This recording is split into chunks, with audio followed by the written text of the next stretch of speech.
Ano ang gagawin mo kung ang taong mahal mo ay may mahal na iba? Maghihintay ng pagkakataon? Paano kung matagal ka nang naghintay? Iniyakan mo na, nagmakaawa, pero hindi pa rin siya naging sayo. Tatanggapin mo na lang ba at magpaparaya? Isang magandang araw po, mga ka-rated. Ito pong muli ang inyong Kuya JM. Samahan niyo po muli akong tunghaya ng isa na namang naiibang kwento na magbibigay sa inyo ng kilig, aral at inspirasyon. Dito lamang po sa Rated Stories. Ikakasal na si Dylan. Yun na yata ang pinakamasamang balitang natanggap ni Claudette mula sa mami niya habang nag-aalmusal sila ng umagang iyon. Ikakasal na ang lalaking lihim niyang iniibig sa kasintahan nitong si Hana. Para yatang hindi niya kayang lunukin ang pagkain dahil tila may nakabarang kung ano sa kanyang lalamunan. Parang gusto niyang umiyak. Para bang tinarakan ng punyal ang kanyang dibdib sa sakit. Nagpaalam siya sa kanyang mga magulang at tumayo na. Nagtungo siya sa kwarto niya at doon pinakawalan ang tinitimping mga luha. Bakit naman kasi kay Dylan pa siya na in love? Magkaibigan ang pamilya nila ni Dylan. Magkatapat lamang ang mga bahay nila. At dahil nga nag-iisang anak, ay lumaki siyang walang kalaro. Kung kaya ito ang iniistorbo niya, kahit pa nga 6 na taon ang tanda nito sa kanya. Tinotolerate naman ito ang kakulitan at kapilyahan niya.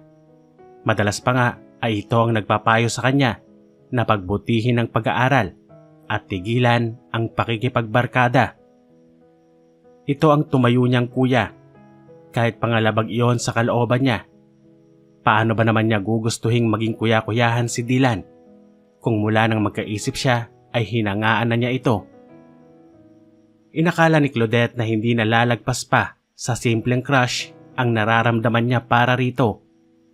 Ngunit nang tumungtong siya sa kolehiyo ay unti-unti niyang namalayang umiibig na siya kay Dylan.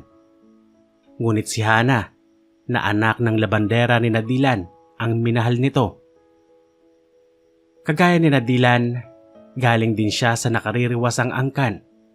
Isang negosyante ang kanyang papa at nagmamay-ari ng chain of restaurants, hindi lamang sa buong Metro Manila, kundi maging sa ilang karatig na lugar at probinsya. Habang ang mama naman niya ay isang accountant. Magkatulong ang kanyang mga magulang sa pagpapalago ng negosyo ng pamilya. Iyon at iyon ang tanging pinagkakaabalahan ng mga ito. Lumaki siyang nakukuha ang anumang naisin niya. Ini-spoil siya ng mga magulang sa mga material na bagay bilang kabayaran sa kawalan ng panahon ng mga ito sa kanya. Kung si Dylan ay responsable at walang iniakyat sa pamamahay ng mga ito kundi karangalan, siya naman ay happy-go-lucky at lumaking pilya. Noong teenager pa lamang siya ay mahilig na siya sa adventures. Boring para sa kanya ang pagiging straight A student. Wala iyong kabuhay-buhay, kung kaya mas pinili niyang gumawa ng mga bagay kung saan mapapansin siya. At si Dylan ang lagi niyang taga-suporta, tagapagtanggol at hingahan ng sama ng loob. Mahal niya si Dylan, ngunit si Hana ang mahal nito. Unlike them, lumaki sa isang mahirap na pamilya si Hana. Nakapagtapos ito sa kolehiyo sa ilalim ng foundation na itinatag ng mga magulang ni Dylan na sina Tita Lani at Tito Pancho. Ngayon ay nagtatrabaho na sa isang bangko si Hana at natigil na rin sa pagiging labandera ang inang si Aling Edad. Maganda si Hana, simple lang kung manamit at magayos. Hindi ito makabasag pinggan kung titignan. Ngunit ewan ba niya, pero hindi mapalagay ang loob niya sa babae. Pwede sana silang maging magkaibigan. Ngunit hindi niya may paliwanag kung bakit nararamdaman niyang hindi siya gusto ni Hana. At ganoon din naman siya rito. Hindi naman iyon dahil sa pagiging mahirap nito. Kilala niya ang sarili at kahit minsan ay hindi siya ng mata ng kahit na sino. Hindi siya mata pobre at lalong hindi siya namimili ng kaibigan. Ngunit talagang hindi niya magustuhan si Hana. Kahit pa nga sinabi na sa kanya ni Dylan noon na pwede silang maging magkaibigan nito, ay hindi pa rin nangyari. Sa tuwing magkakaharap sila ni Hana ay kakaiba ang pakiramdam niya. Madalas itong nakangiti, maamo ang mukha nito at mainhin kung kumilos. Pero tawagin mo ng gut instinct or women intuition. May nararamdaman talaga siyang mali sa pagkatao ni Hana. Na para bang iba ang tunay na pagkatao nito kaysa sa ipinapakita nito sa lahat. Nasaktan siya at iniyakan ng labis nang maging magnobyo si Dylan at Hana. Pero umasa pa rin siya. Naghintay na baka magkahiwalay ang mga ito. Ngunit hindi nangyari iyon at ngayon nga ay magpapakasal na. Mahal niya si Dylan, hindi lamang sa magaganda nitong katangian, kundi dahil iyon ang nararamdaman ng puso niya. At masakit para sa kanya ang isiping natagpuan nito ang babaeng pinapangarap nito sa katauhan ng iba at hindi sa kanya. Nang kumalma ang kanyang pakiramdam at nakapag-isip-isip, unti-unting nakabuo ng isang desisyon ng kanyang utak. Baka kaya hindi siya makamove on kay Dylan ay dahil hindi pa niya sinasabi rito ang damdaming matagal niyang iniingatan. Hindi siya matatahimik hanggang hindi niya tuluyang napapalaya ang nararamdaman niya para rito. Ayaw niyang pagsisihan balang araw ang hindi pag-amin ng damdamin niya para sa binata. Ilang araw pinag-isipan ni Claudette kung paano niya sasabihin kay Dylan ang nararamdaman. At ng gabing iyon, naisipan niyang aminin na sa binata ang lahat. Kaya naman nagsadya siya sa bar kung saan sila madalas na mga kaibigan niya noong college. Uminom siya ng konti para magkaroon ng lakas ng loob. Pinapunta niya rin si Dylan doon. Sinabi niyang emergency para siguradong pupuntahan siya. At hindi nga siya nagkamali. 30 minutos lang ay naroon na ito. Madilim na madilim ang mukha habang palapit sa kanya. May problema na naman ba, Claudette? Narinig niyang tanong sa kanya ni Dylan. Nasa biyahe na sila noon, sakay ng kotse ng binata. Sinadya niyang iwan ang sariling kotse para sa kanyang planong pagtatapat. Wala. Aniya.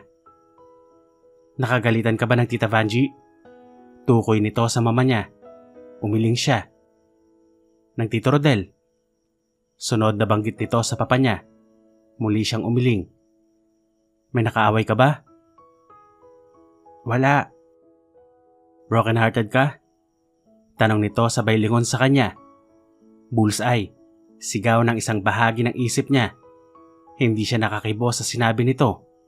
Kung alam lamang nito na tinamaan nito ang eksaktong sagot sa tanong nito. Don't tell me, this time ay na-inlove ka na at ang lalaking minahal mo ay may nobya ng iba. Tama ba ako? Patuloy na hula nito.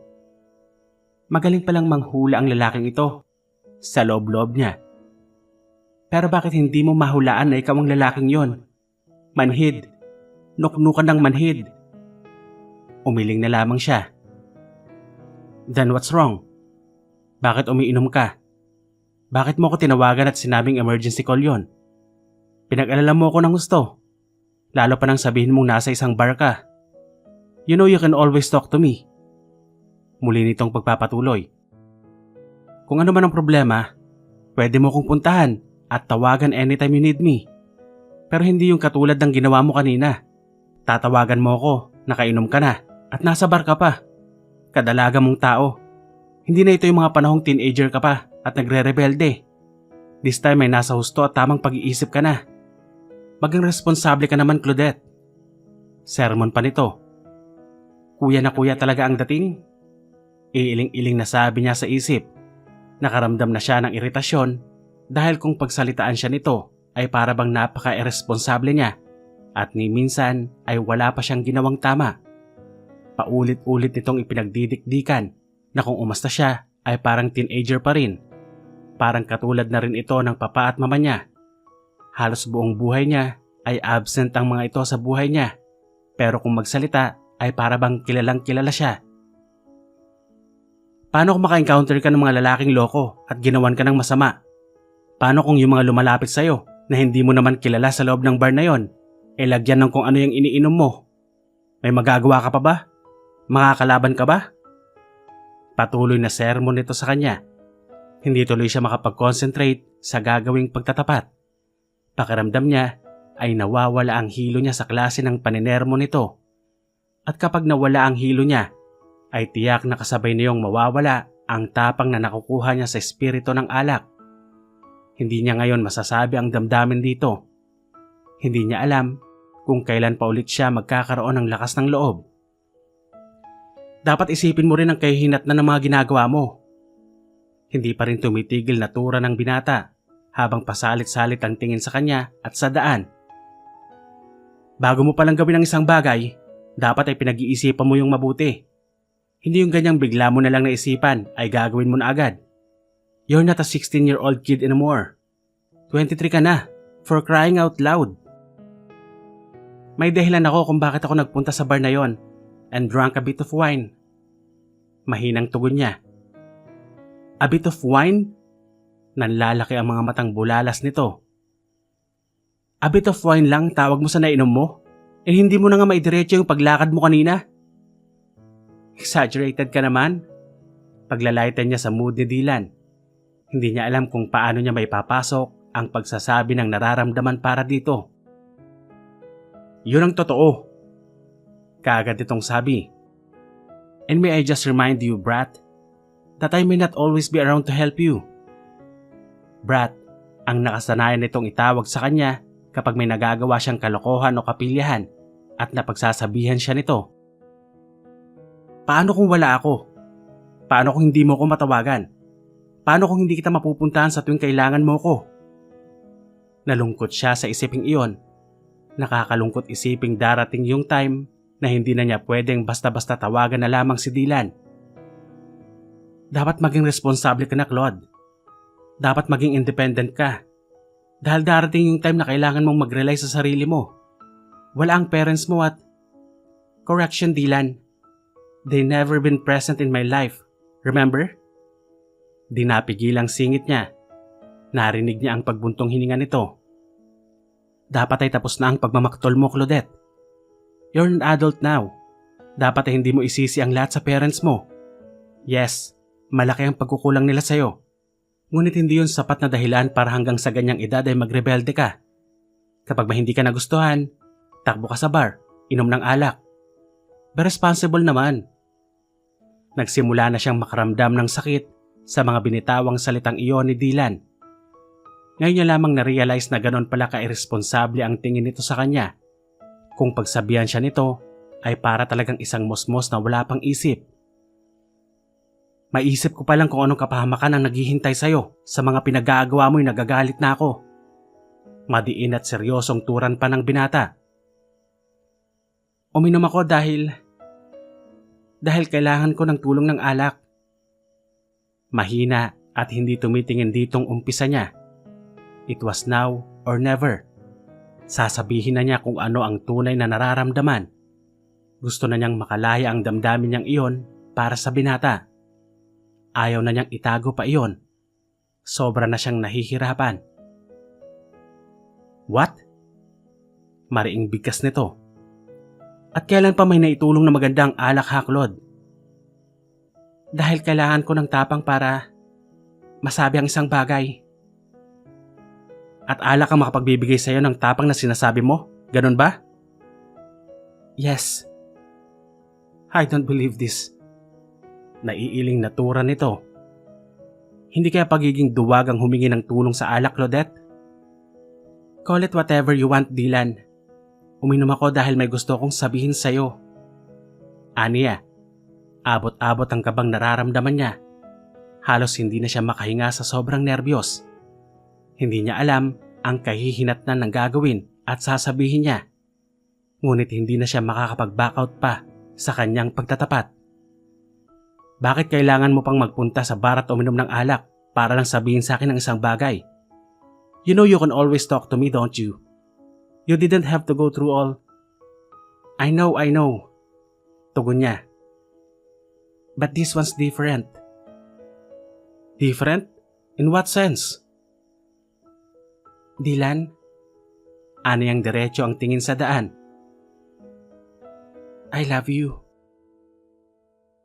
What? Gulat na bulalas ni Dylan nang marinig ang sinabi ni Claudette. Mahina lamang ang pagkakabigkas niya ng katagang iyon, pero alam niyang malinaw nitong narinig iyon. What did you just say? Mas mahina ng tura ng binata. I love you, Dylan. Muling ulit niya. You can't be serious, Claudette. Iiling-iling na di makapaniwalang turan pa nito. Is this one of your jokes? Well, I'm telling you, Claudette, this isn't really funny. I'm not joking, alright? I love... Stop it, Claude. I don't want to hear it again. I love you, Dylan. Malakas na turan niya. Diretso ang tingin dito. Mahal na mahal kita. Naririnig mo ba ako? At hindi ito pagmamahal para sa isang nakatatandang kapatid. Noon pa.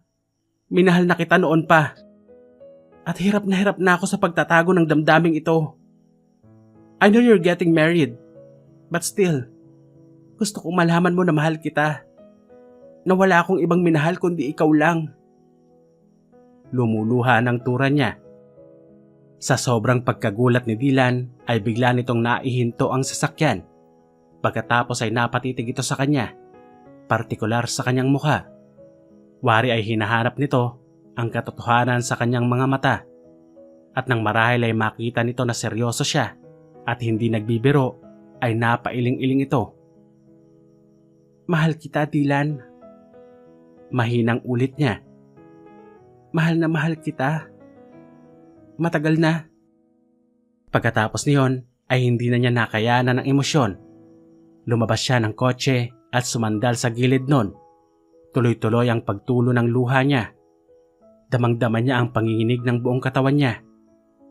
Nasabi na niya ang nararamdaman para kay Dylan. Naipaalam na niya ang lahat ng laman ng puso niya. Nakaramdam siya ng paglaya sa ginawa. Ngunit higit ang sakit na kanyang nararamdaman sa mga sandaling iyon. Hindi kasi maalis-alis sa isip niya ang ekspresyon ng mukha nito nang marinig ang pagtatapat niya. Gulat na gulat ang mukha nito. More than that, nakikita niya na hindi nagustuhan ng lalaki ang ipinagtapat niya at yon ang labis na dumudurog sa kanyang puso. Nang marinig niya ang pagbukas at pagsara ng pinto sa driver's side, ay kaagad niyang pinahid ang luha niya hanggang sa makita niya sa gilid ng kanyang mga mata si Dylan. Sumandal ito sa kotse, ilang dangkal mula sa kanya. Ilang beses niyang narinig ang pagbuntong hininga nito. I don't know what to say, Claudette. Tila ba hirap na sabi nito. Actually, you don't have to say anything, Lan. Aniya. Sinabi ko ang lahat ng yon, hindi para maghintay ng katugon mula sa'yo. Malinaw pa naman ang isip ko. Alam ko kung gaano mo kamahal si Hana. I don't have any plans na agawin ka sa kanya o sirain ang relasyon ninyo. Hindi ako desperada. Pagpapaunawa niya. Claude, I decided to tell you how much I love you dahil hindi ko na yon kaya pang itago. I don't want to grow old without telling you how you mean to me. Nahihirapan ako na nandito lang yun sa dibdib ko. Ayokong maitago pa sa'yo, Dylan. But don't get me wrong. Wala akong hinihinging kapalit. Hirap na hirap ang kaloobang paliwanag niya. Ngayon niya lamang napatunayang napakahirap palang ipagtapat ang nararamdaman mo para sa isang tao. Lalo at alam mong wala rin yung kahihinatnan. Claude, baka nagkakamali ka lang. Narinig niyang sabi nito. Lumapit ito sa kanya at hinarap siya. Hindi niya inaasahan ang narinig na yon mula rito. Nandito ako palagi when you feel like no one could understand you. I'm always there to listen to your problems. Maybe you're just grateful, Claude. Maybe you've mistaken that for love. Hindi siya makapaniwala sa naririnig. Pakiramdam niya ay minamaliit nito ang damdamin niya. Ganon ba talaga kababaw ang pagkakakilala nito sa kanya? Lan, marami siguro akong nagawang kapilyahan sa buhay ko. But I know what I feel. Aniya. It's okay, Claude. Tila ba talagang nakakaunawang tura ni Dylan? Normal lamang na humanga ka sa akin. Dahil ako yung nag-iisang lalaki na unang nakilala at nakasama mo. I've always been there for you. I've become someone you look up to. Dahil nga palaging wala ang papa mo. Hinahangaan mo ko. Ganoon. And I can understand that, Claudette. Pero hindi pag-ibig ang tawag dyan sa nararamdaman mo. The right word is infatuation. You'll find out soon that I'm just the brother you never had kapag nakilala mo na yung lalaking talagang mamahalin mo. Makikita mo. Pagtatawanan mo na lang tong araw na ito na sinabi mong mahal mo ko. Lalong hindi niya nagustuhan ang sinabing yun ni Dylan. You know what, Dylan? I didn't tell you how I feel just to be insulted. Ikaw na rin mismo ang nagsabi, hindi na ako bata. At hindi ko ito bigla na lang naramdaman. Claude, you don't understand. Hindi ko sinabi to sa'yo para magkaproblema ka. Kung wala ka rin lang magandang sasabihin, don't say anything at all. Tapusin na lang natin ang usapan. Sa katotohanang in love ako sa'yo ever since high school. That's it. And to tell you honestly, sinabi ko lahat sa'yo to finally move on. I know you're getting married. Don't worry about me. Makaka-move on din ako. Claudette, bago pa nito nasimula ng sasabihin ay ibinukas na niya ang pinto ng kotse. Umuwi na tayo, Lan. Aniya, sabay pasok na sa loob ng kotse. Wala itong nagawa kundi ang pumasok na rin sa loob ng sasakyan. Claudette, Lan, please. Nasabi ko na kung anong gusto kong sabihin. Narinig ko na rin ang reaksyon mo. Tama na yun para sa akin. Kaagad niyang sabi. Muli niyang narinig ang pagbuntong hininga nito. Wala silang kibuan habang nasa daan sila. Hindi niya alam kung ano ang iniisip ngayon ni Dylan sa kanya. Hindi niya alam kung nagtatawa ba ito dahil sa ipinagtapat niya o naaawa ito sa kanya dahil hindi nito makakayang tugunan ang damdamin niya. Nang huminto ang kotse sa tapat ng bahay nila, ay kaagad na siyang bumaba. Dire-diretso siya sa gate nila. Kaagad namang nakasunod sa kanya si Dylan. Claudette, come on. Let's not leave the issue like this. I'm sorry kung nasaktan kita o napagalit kita. What I'm just trying to tell you is that maybe hindi mo pa nabibigyan ng pagkakataon ng sarili mo to meet other guys. I think, sa pamamagitan nun, ay marirealize mo that what you feel for me is isang beses mo pang ulitin na infatuation lang ang nararamdaman ko para sa'yo. Talagang magagalit na ako. Bakit ba hindi mo na lang tanggapin na talagang mahal kita? At totoo ang nararamdaman ko. Hindi naman ako naghihintay ng kapalit eh. Kung natatakot ka na baka guluhin ko kayo ni Hana, ipanatag mong loob mo. Hindi ko hinihingi sa'yo na suklian mo ang pagmamahal na yon. I know how much you love Hana and that you're getting married soon. I respect that. Honestly, masayang masaya ako para sa inyo and I wish you well. Yun lang at tumalikod na siya. Ipapasok pa lamang niya ang susi sa keyhole ng gate nila ay muli niyang narinig na tinawag siya nito.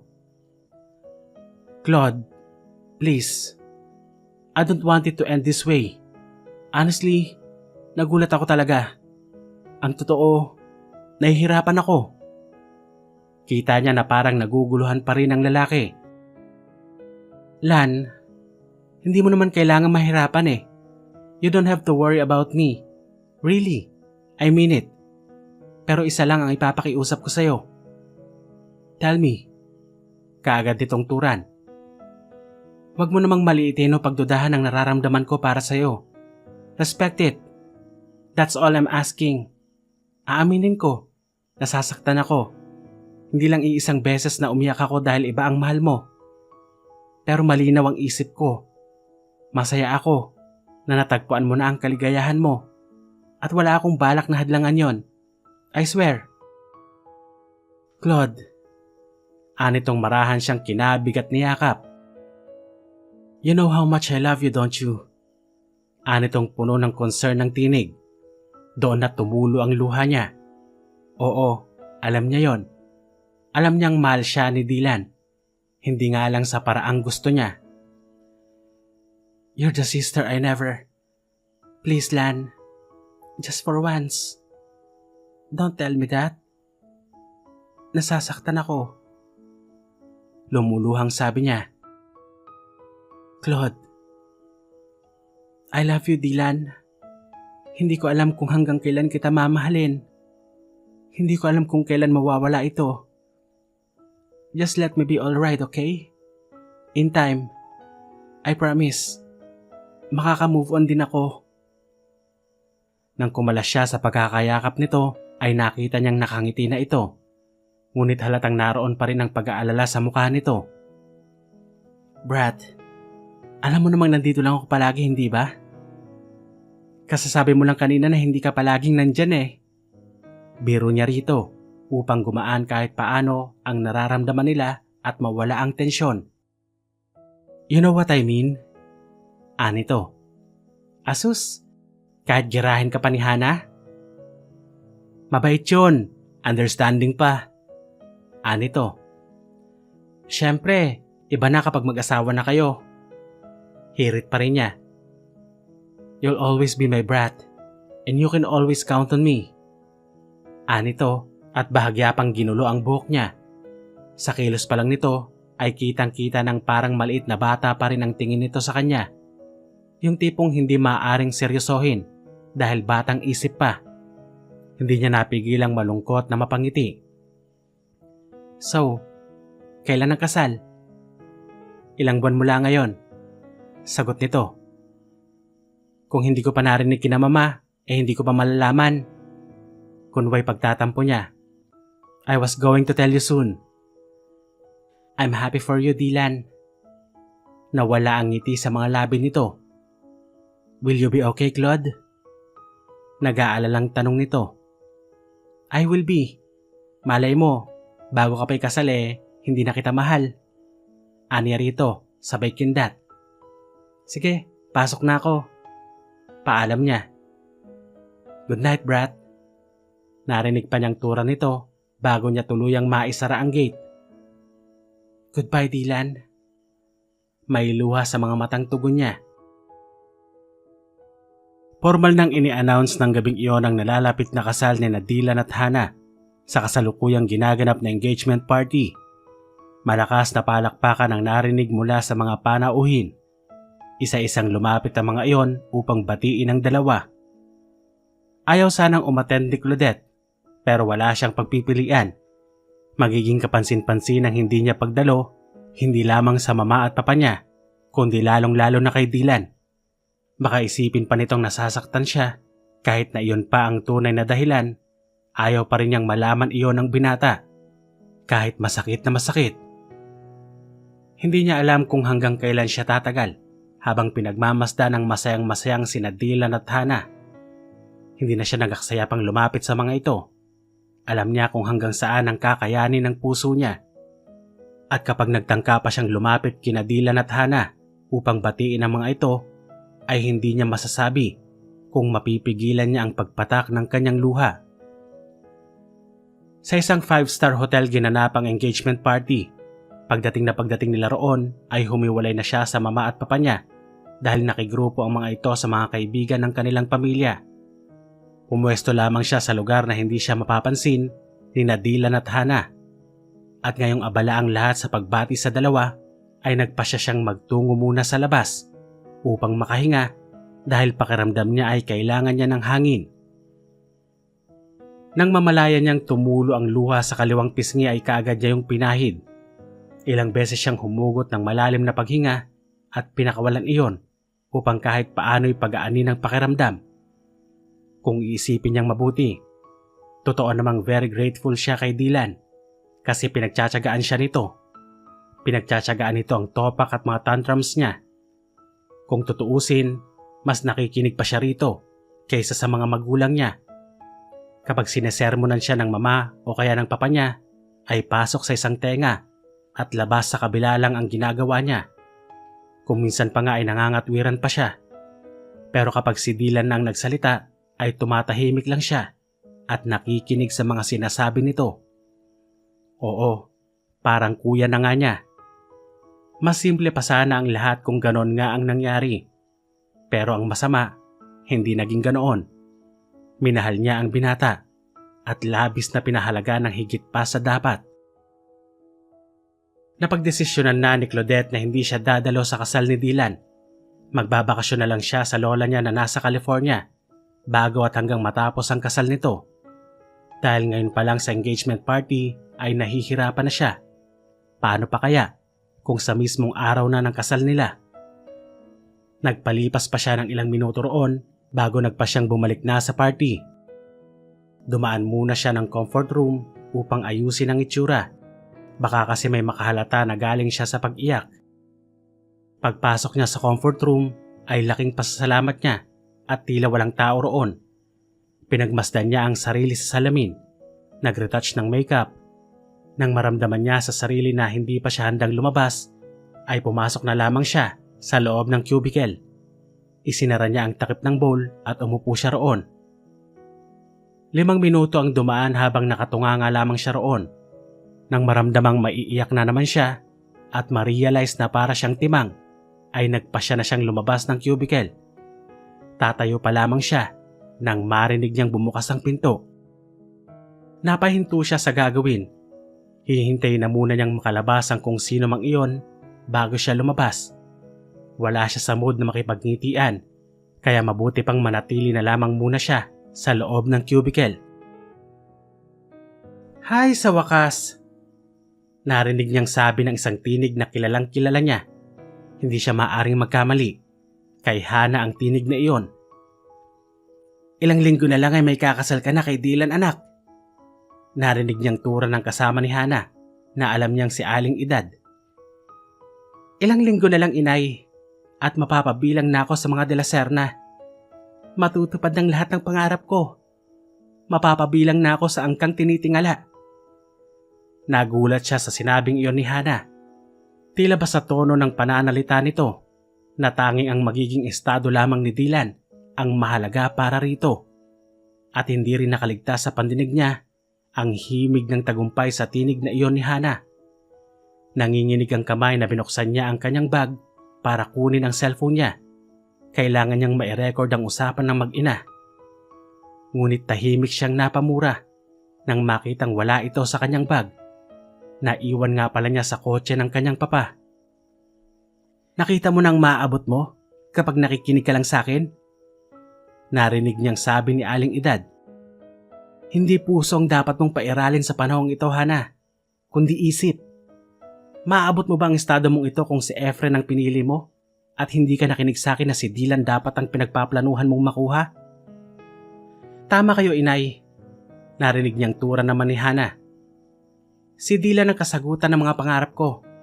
Si Dylan ang magbibigay ng kaginawaang inaasam ko noong bata pa lang ako. At ngayong abot kamay ko na ang tagumpay. Hindi ko hahayaang may umagaw pa nun sa akin." "Nakatulong na malaki ang pagiging baliw na baliw sa iyo ng lalaking yon." Narinig niyang dagdag pa ni Aling Edad. Malutong na halakhak naman ang sumunod niyang narinig mula kay Hana. Lipos ng panghihinayang na hindi niya mai-record ang pag-uusap na iyon ng oportunistang mag-ina. Sinasabi na nga ba niya at wala siyang tiwala kay Hana? Nagbabait-baitan lamang pala itong talaga. Nagtiim ang bagang niya sa isiping napakatagal na pala nitong niloloko ang lalaking pinakamamahal niya. "Kumagat sa bitag natin si Dylan, inay. Konting arte lang ay madali na siyang nahulog sa akin. Ha! Ang akala ng lalaking iyon ay isang santa ang mapapangasawa niya. Hindi niya alam na siya ang magiging tungtungan ko sa pangarap kong maging mayaman at kilalang tulad nila."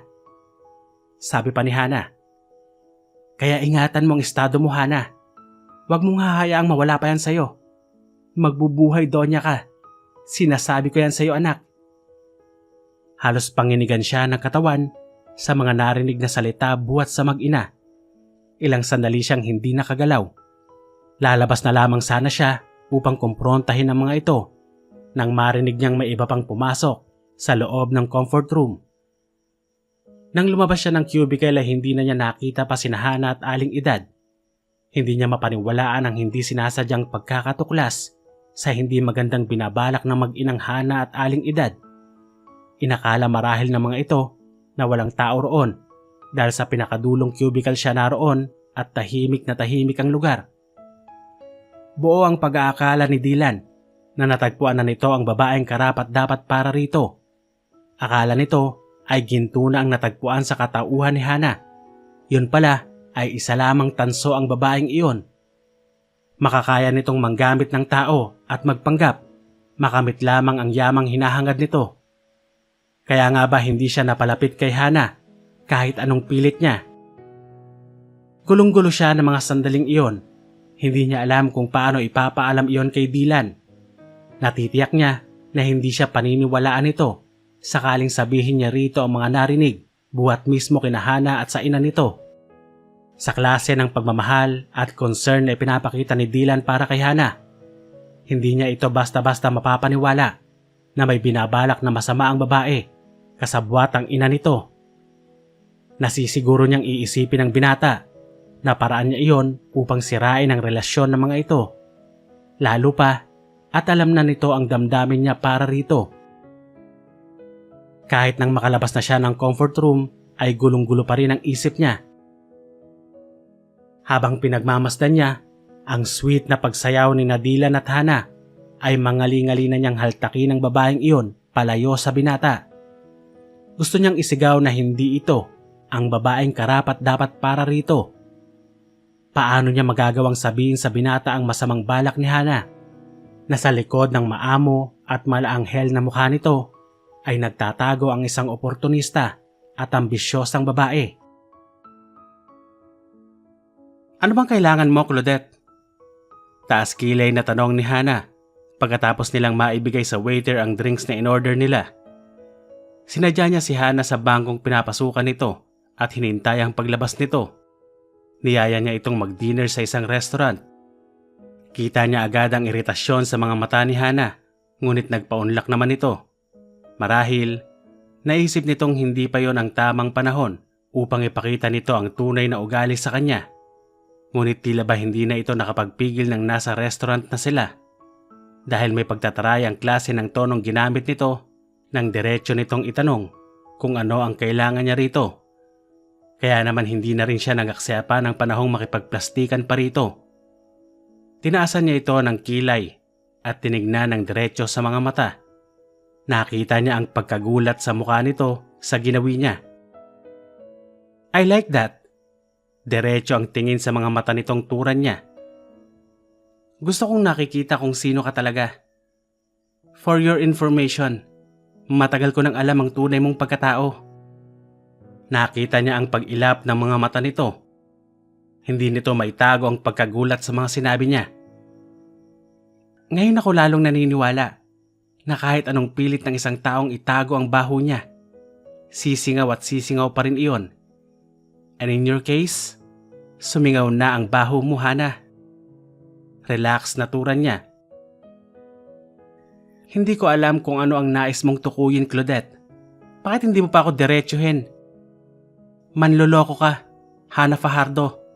Ambisyosa at isang oportunista. Ani ang hindi na pinatapos pa ang sasabihin nito. Anong sinabi mo? Don't even dare, Hana. Hindi mo ako kilala. Hindi mo alam kung ano ang kaya kong gawin. In your engagement party, nagpunta kayo ng nanay mo sa comfort room. At dahil ang akala ninyo ay walang tao doon, malaya ninyong pinag-usapan ang napakaganda ninyong plano kay Dylan. Gimbal na gimbal ang mukha ni Hana at hindi na niya iyon na itago pa. Literal na naiawang nito ang bibig sa labis na pagkabigla. Surprise, Hana? Nang uuyam na turan niya. Ano na nga ulit yon? Tagumpay ka dahil patuloy mong napapaniwala si Dylan na isa kang kapitapitagang dalagang Pilipina. Na hindi niya alam na pera at ang status lamang ng pamilya niya ang habol mo. Na ang akala niya ay isang santa ang mapapangasawa niya. Yun naman pala isang demonyita. Kitang-kita niya ang pagtakas ng kulay sa mukha ni Hana. Iiling-iling na nagpatuloy siya. Ibang klase rin naman pala talaga ang pagkatao mo at ng nanay mo, Hana. Marami akong nakilalang mga taong matatawag na mahirap lang, pero may dignidad. Hindi katulad ninyo ni Aling Edad na hindi alam ang salitang yon. Ano kaya ang mararamdaman ni Dylan kapag nalaman niya ang tunay mong pagkatao at ang maitim mong balak sa kanya? Kita niya ang pagbangon ng galit sa mga mata nito. Ilang sandali pa ay nakita na niya ang pagtalim ng mga mata ni Hana. Nagpakawala ito ng isang buntong hininga na tila ba bumubuelo at naghahanda sa pakikipagtuos sa kanya. Nairita siya nang makitang tumaas na ngayon ang isang kilay nito na para bang ito pa ang matapang. Ang tanong, Claudette, sa palagay mo ba kapag sinabi mo yan kay Dylan ay maniniwala siya sa'yo? Hindi kaya niya pagdudahan ang intensyon mo ng pagsasabi ng masama tungkol sa babaeng pinakamamahal at pakakasalan niya? Mangali-ngali na niya itong sapakin dahil sa tapang nito. Sumingaw na nga at lahat ang itinatago nitong baho ay mukhang may gana pa itong lumusot at pagtakpan iyon. Isa kang basura, Hana. At ang basura, kahit paliguan mo pa ng maraming pabango, ay mangangamoy pa rin. Sisingaw at sisingaw ang baho nun. Kaya kung ako sa'yo, magtapat ka na kay Dylan para mabawasan kahit papaano ang galit na ihaharap niya sa'yo. Or better yet, layuan mo na si Dylan. Huwag mong hintayin ako pa ang magsabi sa kanya. Madiing sabi niya. Ngunit sa halip na lalo pang kabahan at makita niya sa mukha nito ang pagkabahala, ay tila tuluyan na itong nakabawi. Tila relax na relax pa itong sumandal sa upuan, sabay muling nagtaas ng kilay. Talaga lang, Claudette? Binibigyan mo nga ba ako ng chance na mangumpisal kay Dylan? O inililigtas mo ang sarili mo na ikaw mismo ang magsabi ng natuklasan mo sa kanya? Dahil natatakot ka. Palabang tura nito. Doon naman siya tila bahagyang natinag. Natumbok kasi nito ang takot niya. Hindi ako ang may masamang intensyon kay Dylan, Hana, kundi ikaw. Wala akong dapat na ikatakot. Kung meron mang dapat na matakot ay ikaw yon. Hindi nagpapatalong ganting sabi niya. Ni hindi nila tiningnan ang lumapit na waiter. Dala ang drinks nila sa labis na tensyong namamagitan sa kanila. Oh really? Hindi ka nga ba natatakot, Claudette? Bakit amoy na amoy ko rin ang takot mo? The moment you heard about my plan, bakit hindi mo agad yung sinabi kay Dylan? Gayong nasa iyo ang lahat ng pagkakataon. Pwede kang dumiretso sa kanya, pero ako itong sinadya mo at inuutusang lumayo sa kanya. Isa lang ang ibig sabihin nun. Takot ka, Claudette. Natatakot ka dahil alam mo na kapag sinabi mo sa kanya ang tungkol sa narinig mo, ay hindi kanya paniniwalaan. Hindi siya nakaimik sa sinabi nitong iyon. Ngayon ay lalo nitong mapapatunayan ang takot niya. Hindi maniniwala si Dylan sa'yo. Alam nating pareho kung gaano ko kamahal ng kuya-kuyahan mo. Iisipin niya na gusto mo lang sirain ang aming relasyon. Kilala ako ni Dylan, Hana. Hindi niya gagawin yon. Bakit ba malakas ang pakiramdam kong kahit ikaw mismo ay hindi naniniwala sa sinasabi mo? Aminin mo na, Claudette. Alam mo na hindi maniniwala si Dylan. Kaya ako ang inaabala mo. Ako itong ini-intimidate mo. Alright. Go ahead. Sabihin mo kay Dylan ang nalaman mo. At tignan natin kung anong mangyayari. Mayabang at kampanting tura nito. Hindi na niya makita ang anumang takot sa mukha ng babae. Claudette, alam na alam ko kung bakit mo ito ginagawa. Sabi pa nito. Ikaw na rin mismo ang nagsabi, Hana. Parang kapatid ko na si Dylan. Kaya hindi ako makakapayag na patuloy mo siyang maloko. Sa palagay mo ba itatahimik na lang ako at hahayaan kayo ni Aling Edad na gamitin siya? Nagkakamali ka. Mariing turan niya.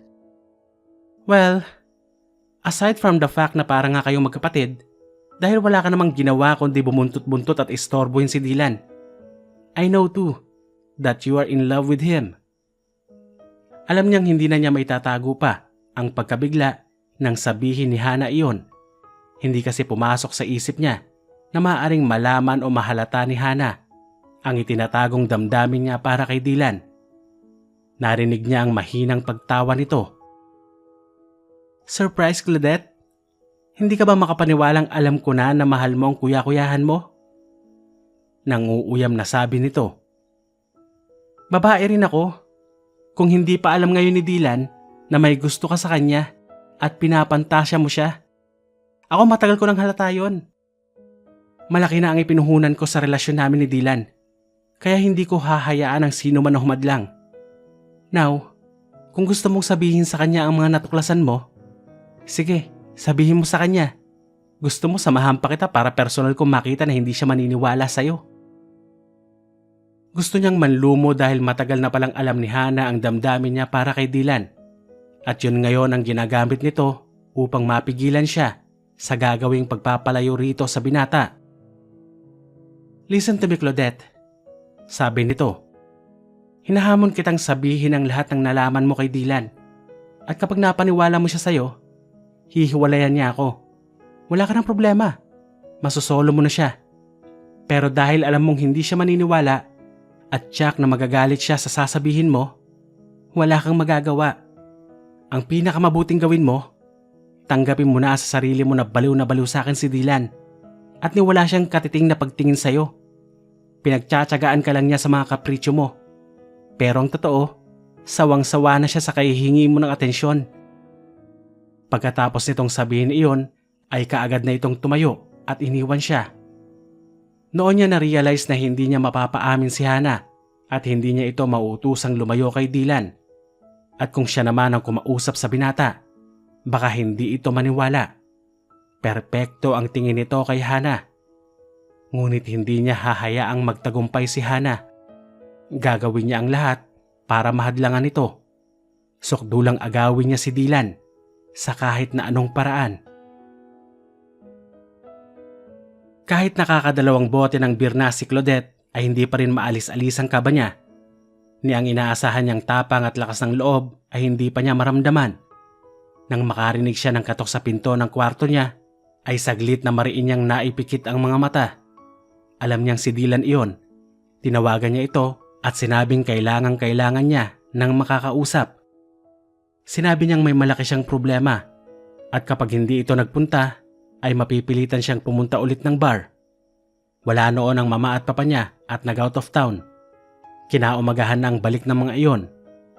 Tinapunan niya ng tingin ang baso na may lamang beer na siyang iaabot niya kay Dylan. Dali-dali niyang nilagyan iyon ng gamot na pampatulog. Pagkatapos ay hinalo-halo. Parte ito ng plano niya. Eksakto namang bumukas ang pinto at iniluwa niyo ng nag-aalalang si Dylan. Claudette, anong problema?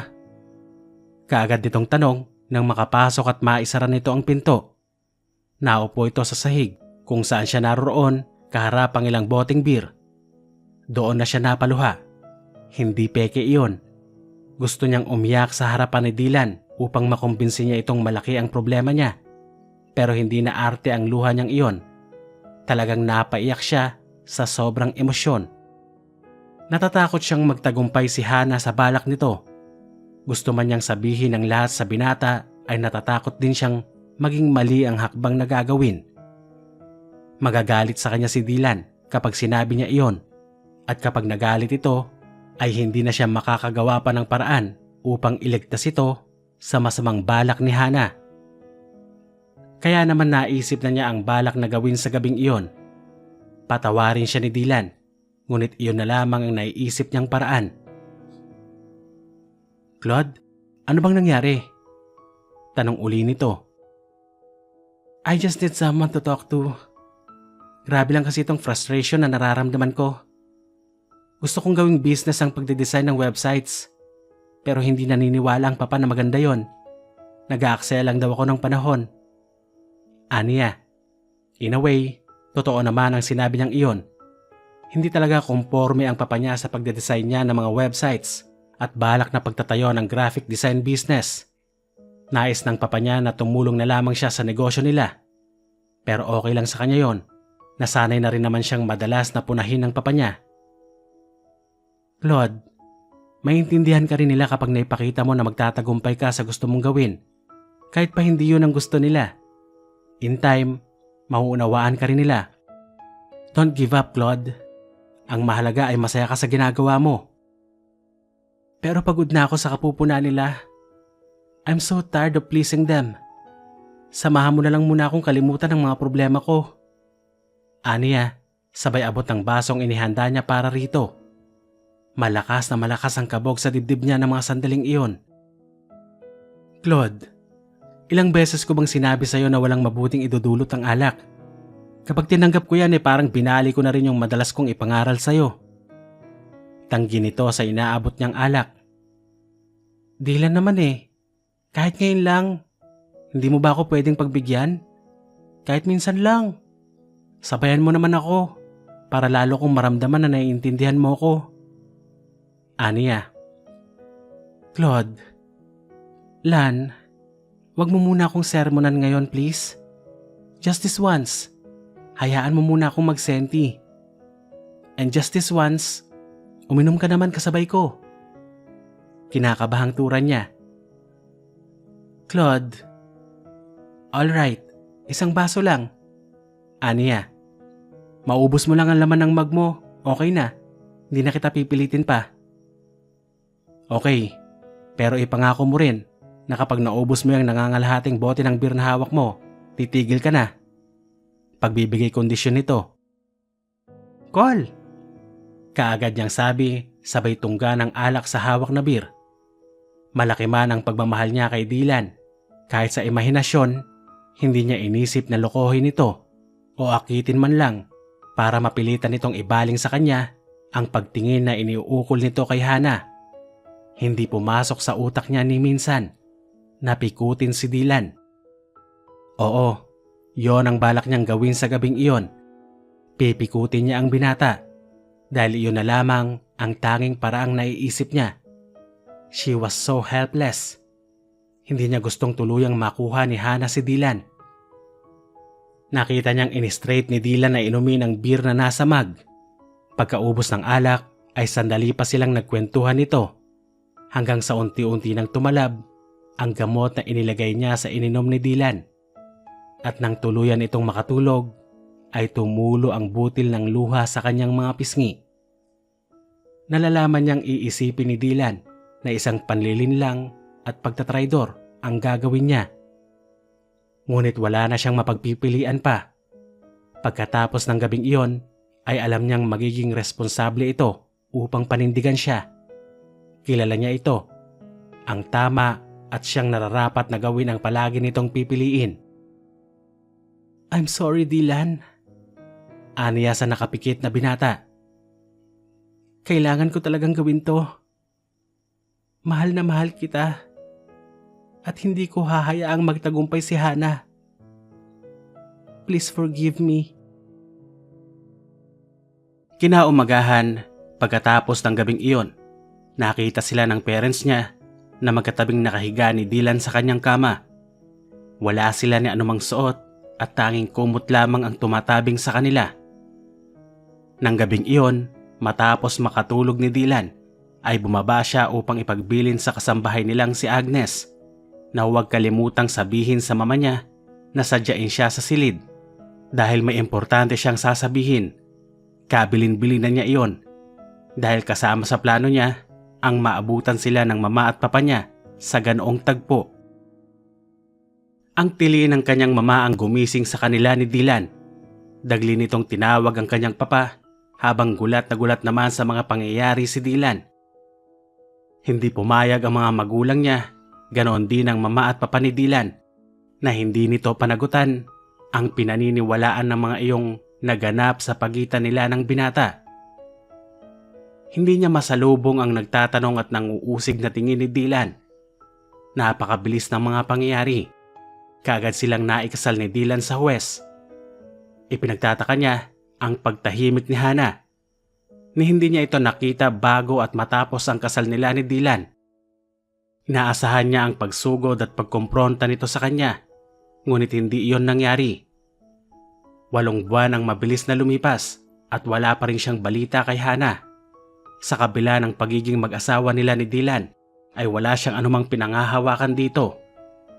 Batid niyang galit ang tanging nararamdaman nito para sa kanya dahil sa kanyang ginawa.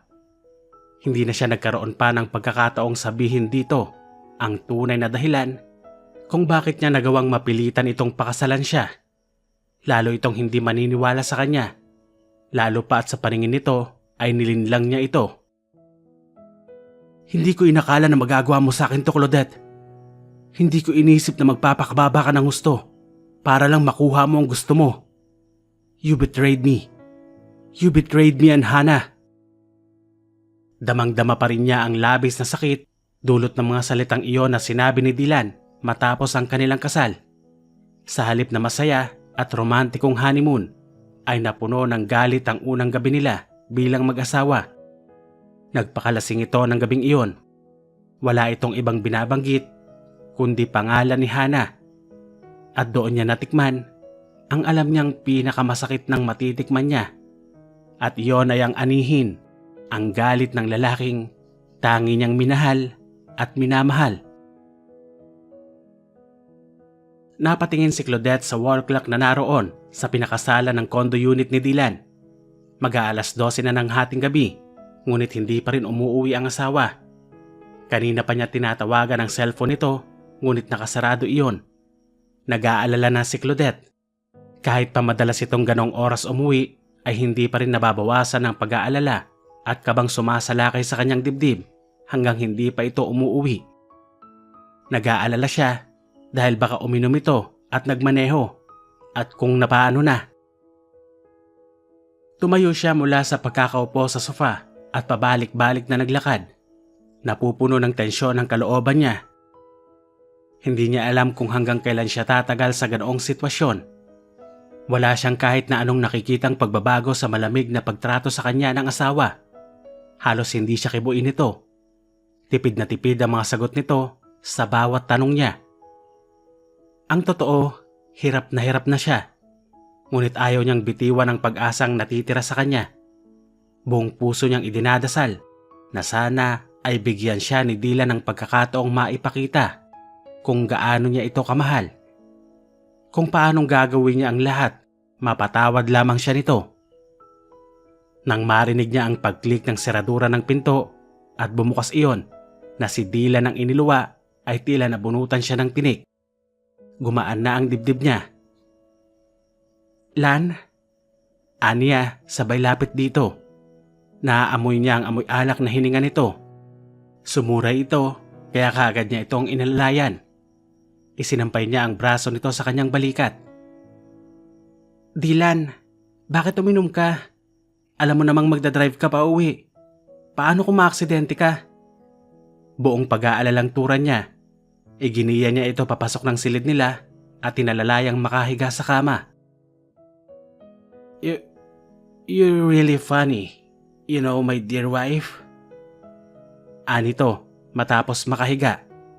Nakangiti ito habang nakatingin sa kanya. Hindi tuwid ang pagsasalita nito, kaya alam niyang marami itong nainom. Sa'yo ko lang naman na mana itong pag-inom, hindi ba? Ngayon pinagsasabihan mo ko. Labo mo naman. Hindi siya kumibo. Sa halip ay niluwagan niya ang suot nitong necktie at tinanggal ang pagkakabotones ng long sleeve polo na suot nito.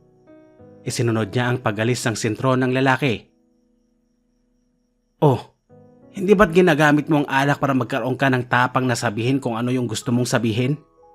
I decided to do the same, you know. Kaagad na nangilid ang luha niya. Nasasaktan siya. Siya ang dahilan kung bakit nagkakaganoon si Dylan. Malayo na ito sa Dylan na nakasama niya. Hindi na ito palaging nakangiti. Palagi na itong formal at hindi mababasa ang iniisip, pati na rin ang ekspresyon ng muka. Alam mo ba kung bakit ako nasasaktan ha, Claudette? Narinig niyang tura nito habang nakapikit na ang mga mata. Hindi ikaw yun, Claudette. Hindi mo mag-aagawa ang ginawa mo sa amin ni Hannah. Ni minsan, hindi ko naisip na you'd stoop this low. Tumulo na ang luha sa kanyang muka. Kasalukuyan na niyang hinuhubad ang sapatos nito at medyas. Nagkamali ba siya ng ginawa? Hindi ba siya dapat na nakialam? Dapat ba sinabi na lang niya kay Dylan ang lahat kahit na hindi pa ito maniwala? Pero kapag ginawa niya iyon, malaki ang posibilidad na magtagumpay si Hannah. At ng panahong iyon, ang ginawa niya ang naiisip niyang pinakatama.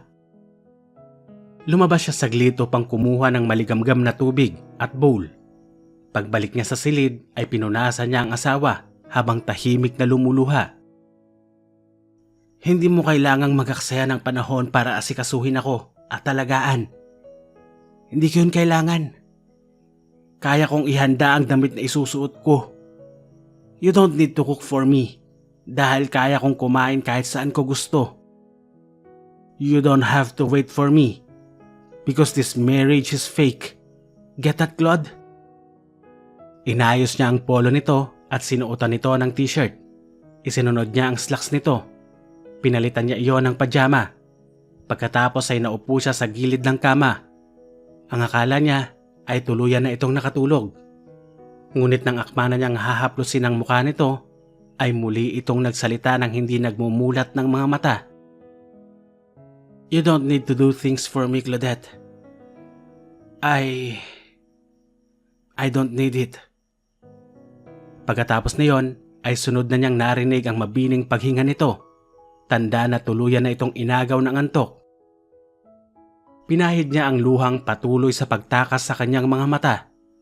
Itinuloy niya ang naantalang pag-aplos sa mukha ng asawa. Ang totoo, sa kabila ng komplikadong sitwasyon nila ni Dylan, sa kabila ng sakit na nararamdaman niya dahil sa galit at pambabaliwala nito, hindi pa rin niya may tatangging masaya siya at nakakasama niya ito sa araw-araw. Na ito ang unang-unang nagigisna ng kanyang mga mata at ito rin ang huling nakikita niya bago siya agawin ng antok. Napakalaki man ng naging kapalit, itinetreasure niya yung mga araw na nakasama niya ito. Kausapin man siya nito o hindi, basta nakikita niya ito. Kahit mas gusto pa nitong manood ng basketball o magbasa ng dyaryo kaysa kumustahin ang araw niya at kausapin siya. Wala siyang anumang hinanakit dito. Ngayon niya lalong napatunayan ang lalim ng pagmamahal niya rito. Mahal na mahal niya ang lalaking ito.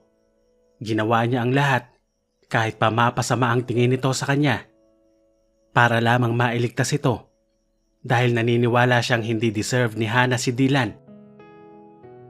Kung dumating man ang panahon na makaya niyang palayain ang asawa, sisiguraduhin niyang magiging masaya ito kahit pa sa piling ng ibang babae, basta isang karapat-dapat na babae para rito. I love you, Lan. Lumuluhang sabi niya. Masakit para sa akin na nasaktan kita ng husto. I'm so sorry, Lan. At alam ng Diyos kung gaano ko namimiss ang dating ikaw. Bigyan mo lang ako ng panahon. Kapag natiyak ko na magiging okay ka na, pakakawalan din kita. Sa sobrang emosyon ay kinailangan niyang pumasok ng banyo upang doon ibuhos ang kanyang luha at bigat na nararamdaman sa dibdib. Nang humupa na ang emosyon niya ay lumabas na siya ng banyo. Umakyat siya ng kama at pumwesto sa tabi ng asawa. Iniladlad niya ang comforter at ikinumot niya iyon sa kanilang dalawa ni Dylan. Nakangiting pinagmasdan niya ang gwapong mukha ng asawa. Natutuwa siyang makita na kapag tulog ito ay payapa na ang mukha nito. Hindi na nakakunot at salubong ang kilay. I love you, honey. Naluluhanan namang turan niya. Sa tuwina ay pinapauna niyang makatulog ang asawa. Matutulog lamang siya kapag alam niyang nakatulog na ito. Mananatili lamang siya sa tabi nito. Pagdating naman sa umaga, sinisiguro niya na mauuna siyang magising. Iyon ay upang mabigyan niya ito ng good morning kiss. Sa mga pagkakataong tulog ito, ay doon lamang siya nagkakaroon ng pagkakataong makausap ito at masabi niya rito kung gaano niya ito kamahal. Hinaplos niya ang pisngi nito. Narinig niyang umungol ang asawa. Dinampian niya ito ng halik sa noo. I miss you a lot, Dylan. Aniya, nagpakawala siya ng isang buntong hininga. Good night. Pagkatapos nun ay yumakap na siya rito at hinayaan niyang agawin na ng antok ang diwa niya. Nagising si Dylan na maliwanag na ang paligid. Mariing naipikit niya ang kanyang mga mata nang makaramdam ng sakit ng ulo. Ilang sandali pa ay naramdaman niyang may malambot na nakadikit sa katawan niya. Noon pa lamang niya natantong nakayakap pala sa kanya si Claudette. Nakaharap ang mukha nito sa kanya kung kaya nakita niyang tulog pa ito. Gusto niyang alisin ang tingin dito, ngunit tila ba may sariling isip ang kanyang mga mata. Nanatili ang mga iyong nakatitig sa mukha ng asawa. Nang makita niyang nasa bandang baywang na nito ang kumot, ay itinaas niya ito hanggang sa balikat nito. Malamig kasi ang hangin na nagmumula sa aircon. Hindi na siya nag-abala pang tanggalin ang braso nitong nakayakap sa kanya. Hindi niya may tatangging komportable siya sa posisyon nilang iyon habang dama niya ang katawan nito.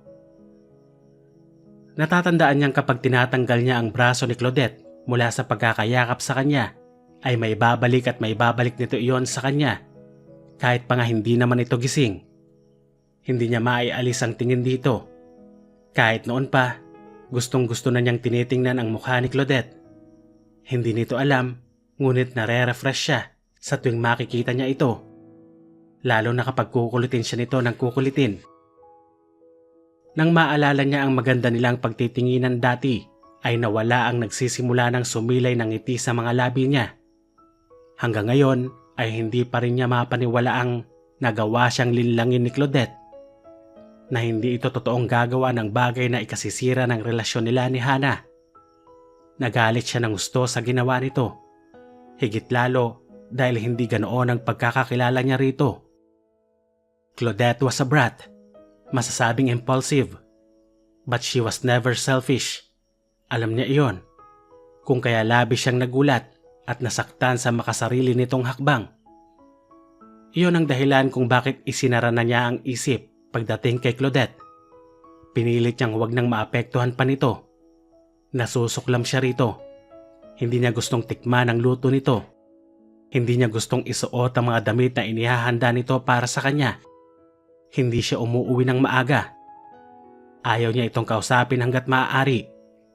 Ginawa niyang lahat iyon para pasakitan ito. But lately, kapag nakikita niyang malungkot ang asawa, ay parang gusto niya itong aluin at kausapin. May mga pagkakataong gusto niya itong yakapin. Hindi niya alam kung ano ang nararamdaman. Galit siya kay Claudette at gusto niyang ipadama rito ang sakit na ipinadama nito sa kanya. But lately, hindi na niya alam ang nangyayari. Kapag nagpapagabi siya sa opisina, ito naman ang inaalala niya. Nag-aalala siya dahil alam niyang hindi pa ito matutulog hanggang hindi siya umuuwi. Kapag lumalabas siya kasama ang mga kaibigan, ay sinasabi niya sa sariling, okay lang, kahit anong oras siyang umuwi. Wala siyang pakialam kung mag-alala man ang asawa o ano. Pero kapag kasama niya ang barkada niya, narito naman ang isip niya. Hindi niya gustong matibag ang pader na iniharang niya sa pagitan nila ni Claudette. Hindi siya makakapayag na ganoon nito kadaling mapapalambot ang puso niya. Kulang pa ang sakit. Kulang pa ang paghihirap nito kumpara sa ginawa nito sa kanya. Mula nang sabihin niya kay Hana na hindi na matutuloy ang kasal nila at sabihing hindi ito makakapayag, ay hindi na niya muli pang nakita ang dating nobya. Inaasahan niyang manggugulo ito o kukomprontahin nito si Claudette, ngunit hindi iyon nangyari. Hindi na niya ito muli pang nakita. Nang sadyain niya ito noon sa apartment na inuupahan nito, kasama ang nanay nitong si Aling Edad, ay wala na ang mga iyon doon. Lumipat na raw ayon sa may-ari. Doon palalong nadagdagan ang galit niya kay Claudette. Sinira nito ang magandang relasyon nila ni Hana. Sinira nito ang pangarap nilang buhay ng dating kasintahan. Para saan? Para lang sa kapritsyo nito? Para lang sa makasarili nitong dahilan? At yon ang hindi niya matanggap. Ngunit bakit ganoon? Bakit tila unti-unti nang natutunaw ni Claudette ang galit sa puso niya? Mayroon siyang nararamdamang hindi niya maipaliwanag at hindi niya iyon nagugustuhan. Iyon ang dahilan kung bakit siya uminom kagabi. Hindi niya nagugustuhan ang nararamdaman. Siguro, naaawa lang siya kay Claudette. Besides, malapit ito sa puso niya noon pa man. Yun lang yun. Hanggang doon lang yun. Ngunit habang patuloy siya sa pagtitig sa mukha ng asawa, ay unti-unti ring lumalakas ang nararamdaman niyang pagnanais na haplusin ang pisngi nito. Matapos ang matagal-tagal ding pagdadalawang isip at pagtatalo ng kalooban, ay nagawa niyang iangat ang kamay. Malapit na yung dumampi sa pisngi nito nang umingit ito at umungol na tila papagising na. Tarantang muli niyang ipinikit ang mga mata at umaktong tulog pa rin. Ayaw niyang makita ni Claudette na lumalambot na siya. Ayaw niyang mahalata nito ang pagkalito niya. Hinintay niyang muli itong mapanatag ngunit hindi na yun nangyari. Tila tuluyan na itong nagising. Naramdaman pa niya na mag-inat ito ng katawan. Gusto pa niyang mapangiti ng pagkaraan nitong mag-inat ay muli nitong ibinalik ang braso nito sa pagkakayakap sa kanya. "What's happening to you, Dylan?" Piping tanong niya sa sarili. Bakit tila unti-unti nang nakakapasok sa sistema mo ang mga ginagawa niya para sa'yo? Ilang sandali pa ay naramdaman na niya ang masuyong paghaplos nito sa mukha niya. Lagi ito kada umaga. Magigising itong ang akala ay tulog pa siya. It was 3 months ago nang matuklasan niyang pinupupog nito ng mga mumunting halikang mukha niya tuwing umaga pagkatapos siya nitong yakapin. At alam niya, kasunod na noon ang pagkausap nito sa kanya habang buong akala nitong tulog pa rin siya. Itanggi man niya o hindi, nakasanayan na niya ang ganitong routine nila ni Claudette nang hindi nito nalalaman. Napangiti si Claudette matapos niyang pagkalooban ng butterfly kisses sa mukha si Dylan. Alam niyang tulog na tulog pa ito kung kaya't malaya niya itong nahahalikan ng ganoon. Ginagawa niya iyon tuwing umaga dahil alam niyang tulog na tulog pa ang asawa. Laking pasasalamat niya at palagi siyang nauunang magising dito. Tinanghali na nga siya ng araw na iyon, 7:00 na ng umaga. Linggo, kaya walang pasok si Dylan sa trabaho. Usually, kapag araw ng linggo ay sa bahay lang ito. Hindi man siya nito masyadong kinikibo, masaya siya dahil nakikita niya ito. Sunday ang pinakapaborito niyang araw dahil iyon lang ang pagkakataong kumakain si Dylan ng niluto niya.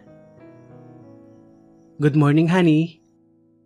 Bati niya sa nakapikit pang asawa habang masuyong hinahaplos ang mukha nito. Inaalalayan niya rin ang ginagawa dahil sa pag-aalalang baka bigla itong magising. "Lasing ka kagabi?" Aniya rito, sabay buntong hininga. "Sa dinami-dami naman ng magandang mamamana mo sa akin, ayun pang pag-inom kapag may problema ang nakuha mo. Magluluto na lang ako ng masarap na adobo mamayang lunch. Pero bago yon, ihanda ko muna ang breakfast mo. Sana nga lang kainin mo.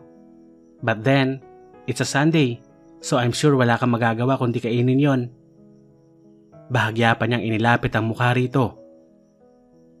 "Gustong gusto ko talagang tinitignan ang mukha mo, lalo na kapag tulog ka. Kasi kapag tulog ka, hindi mo ko sinisimangutan, kinukunutan ng noo at sinasalubungan ng kilay." Nang maisip na naman niya kung gaano kalaki ang nagbago sa pakikitungo ni Dylan sa kanya, ay kaagad na pinangiliran siya ng luha. I'm sorry, Dylan." Garalgal ang tinig na sabi niya. "One day, I will make everything all right. I promise." Pagkatapos niyon ay bahagya niyang isiniksik ang mukha sa leeg nito. Pagkatapos niyang ilang sandaling payapain ang sarili ay nagpasya na siyang bumangon. Muli niyang pinagkalooban ng mumunting halik ang mukha ng asawa bago siya lumabas ng silid. Dahil tumalikod na, hindi na niya nasaksihan pa ang pagdilat ng mga mata ni Dylan at ang paghabol nito ng tingin sa kanya. Hindi na matagalan pa ni Claudette ang pagkahilo at ginaw na nararamdaman. Kanina pa pagkagising niya ay mabigat na ang pakiramdam niya. Dulot yata iyon ng pagkabasa niya sa ulan kahapon nang maggrocery siya. Tapos na siyang magluto ng hapunan. Nakaupo na siya sa sofa at hinihintay ang pag-uwi ni Dylan. 9:00 na ng gabi. Patindi ng patindi ang pagkahilo at panlalamig niya. Nagpasya siyang mahiga na lang sa kanilang silid. Tumindi na ang ginaw na nararamdaman niya. Umiikot pa nga ang paningin niya. Ibinalot niya ang comforter sa katawan. Nanginginig siya sa sobrang lamig. Nakainom na siya ng gamot. Gustuhin man niyang hintayin si Dylan ay hindi na niya kaya. Napaluha siya dahil wala siyang kasama at walang masabihan ng nararamdaman. Kahit noong bata pa siya, kapag nagkakasakit siya, ay mga kasambahay lamang nila ang nagmamalasakit sa kanya. At ngayong may asawa na siya, wala naman ito para tumingin sa kanya. Nakaramdam siya ng awa sa sarili. Dylan. Humihikbing tawag niya sa pangalan ng asawa. Nanibago at nagulat si Dylan nang hindi niya madatnang naghihintay sa kanya si Claudette. Iyon ang unang beses na hindi niya nakita ang asawa na nakaupo sa sofa at naghihintay sa pag-uwi niya. Minsan nga ay doon na ito nakakatulog sa paghihintay sa kanya. Naikunot niya ang noo. Napuno ng pagtataka ang isip niya. 10:00 na ng gabi, kaya imposible namang wala roon si Claudette. Hindi niya inaasahan ang kabang sumalakay sa kanyang dibdib. Umalis na kaya ito? Nagsawa na kaya ito at nagpasyang iwan siya? Hindi niya namamalayang napakabigat na pala ng dibdib niya at nagsimula na siyang makaramdam ng takot. Dumiretso siya sa dining area. Binuksan niya ang kaserolang nakapatong sa gas range. May lutong ulam naman doon. Sinigang na hipon ang nakita niyang niluto ng asawa. May lutong kanin din sa rice cooker na wala pang bawas. Malakas ang tibok ng pusong pumasok siya sa silid nila ni Claudette. At ganoon na lamang ang relief na naramdaman niya nang makitang naroon at natutulog ang asawa.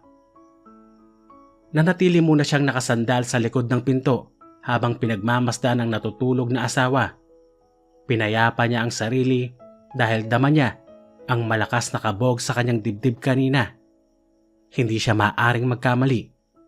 Labis na takot at pangamba ang naramdaman niya sa isiping wala si Claudette at iniwan na siya nito. Napakunot siya ng noo nang makitang tila umuungol ito at balisa. Lumapit siya sa kama upang tingnan ito. Doon niya nakita ang panginginig nito. Naririnig din niya ang mahina ngunit payapang pag-ungol nito. Kaagad siyang umupo sa gilid ng kama. Dinaman niya ang noo nito pati ang leeg. Mainit na mainit ito. Nilalagnat ang asawa niya. Namura niya ang sarili nang maisip na kanina pa sa ganoong sitwasyon si Claudette, samantalang nagpalipas muna siya ng oras sa site ng latest project niya. Claude? Aniya, umungol lang ito. Lumabas siya ng silid upang kumuha ng bowl. Naglagay siya ng malamig na tubig doon galing sa ref. Muli siyang pumasok sa loob ng kwarto at kumuha ng bimpo.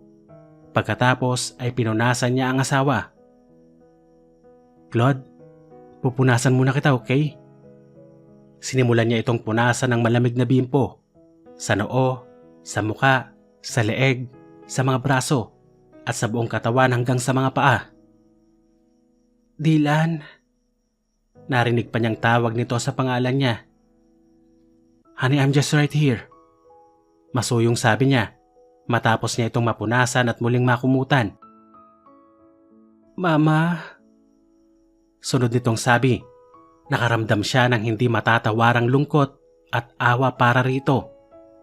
Tinatawag nito ang mga taong hindi nagbibigay ng panahon dito at isa na siya sa mga yon.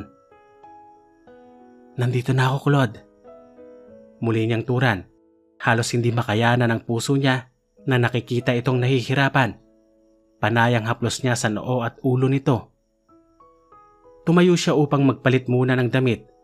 Matapos noon ay tinabihan niya ang asawa sa kama at niyakap ito ng mahigpit. Tila naramdaman naman ito ang presence niya kung kaya't isiniksik nito ang katawan sa kanya. Panay ang hagod niya sa likod nito habang yakap-yakap ito. Hinalikan niya ito sa noo at sa ibabaw ng ulo.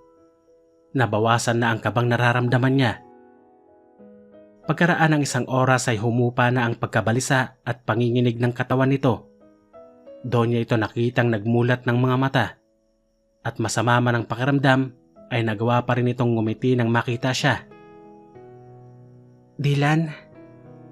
Tila ba napanatag ng sabi nito? Kumusta ng pakiramdam mo? Mahinang tanong niya. Naroon ang pagsuyo. Better. Mahinang sagot nito. Kumain ka na ba?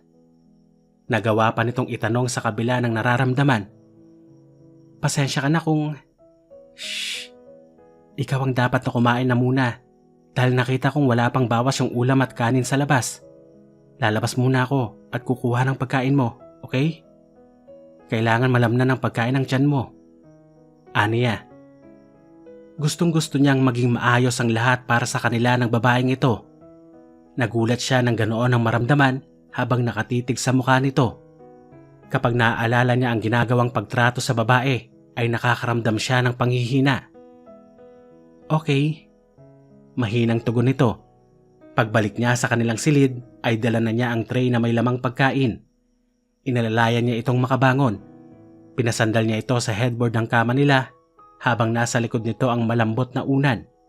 Siya na ang nagsubo ng pagkain dito. Una niya itong pinahigop ng mainit na sabaw. Hinipan muna niya iyon bago itinapat sa bibig ng asawa ang kutsara upang mahigop nito ang sabaw. Sunod niyon ay sinubuan niya ito ng kanin at ulam. Lan, ayoko na. Pagkaraan ng ilang sandali ay sabi nito, okay, last na to. Aniya, sabay muling subo rito ng pagkain. Tinanggap naman nito iyon. Pinainom niya ito ng tubig at gamot.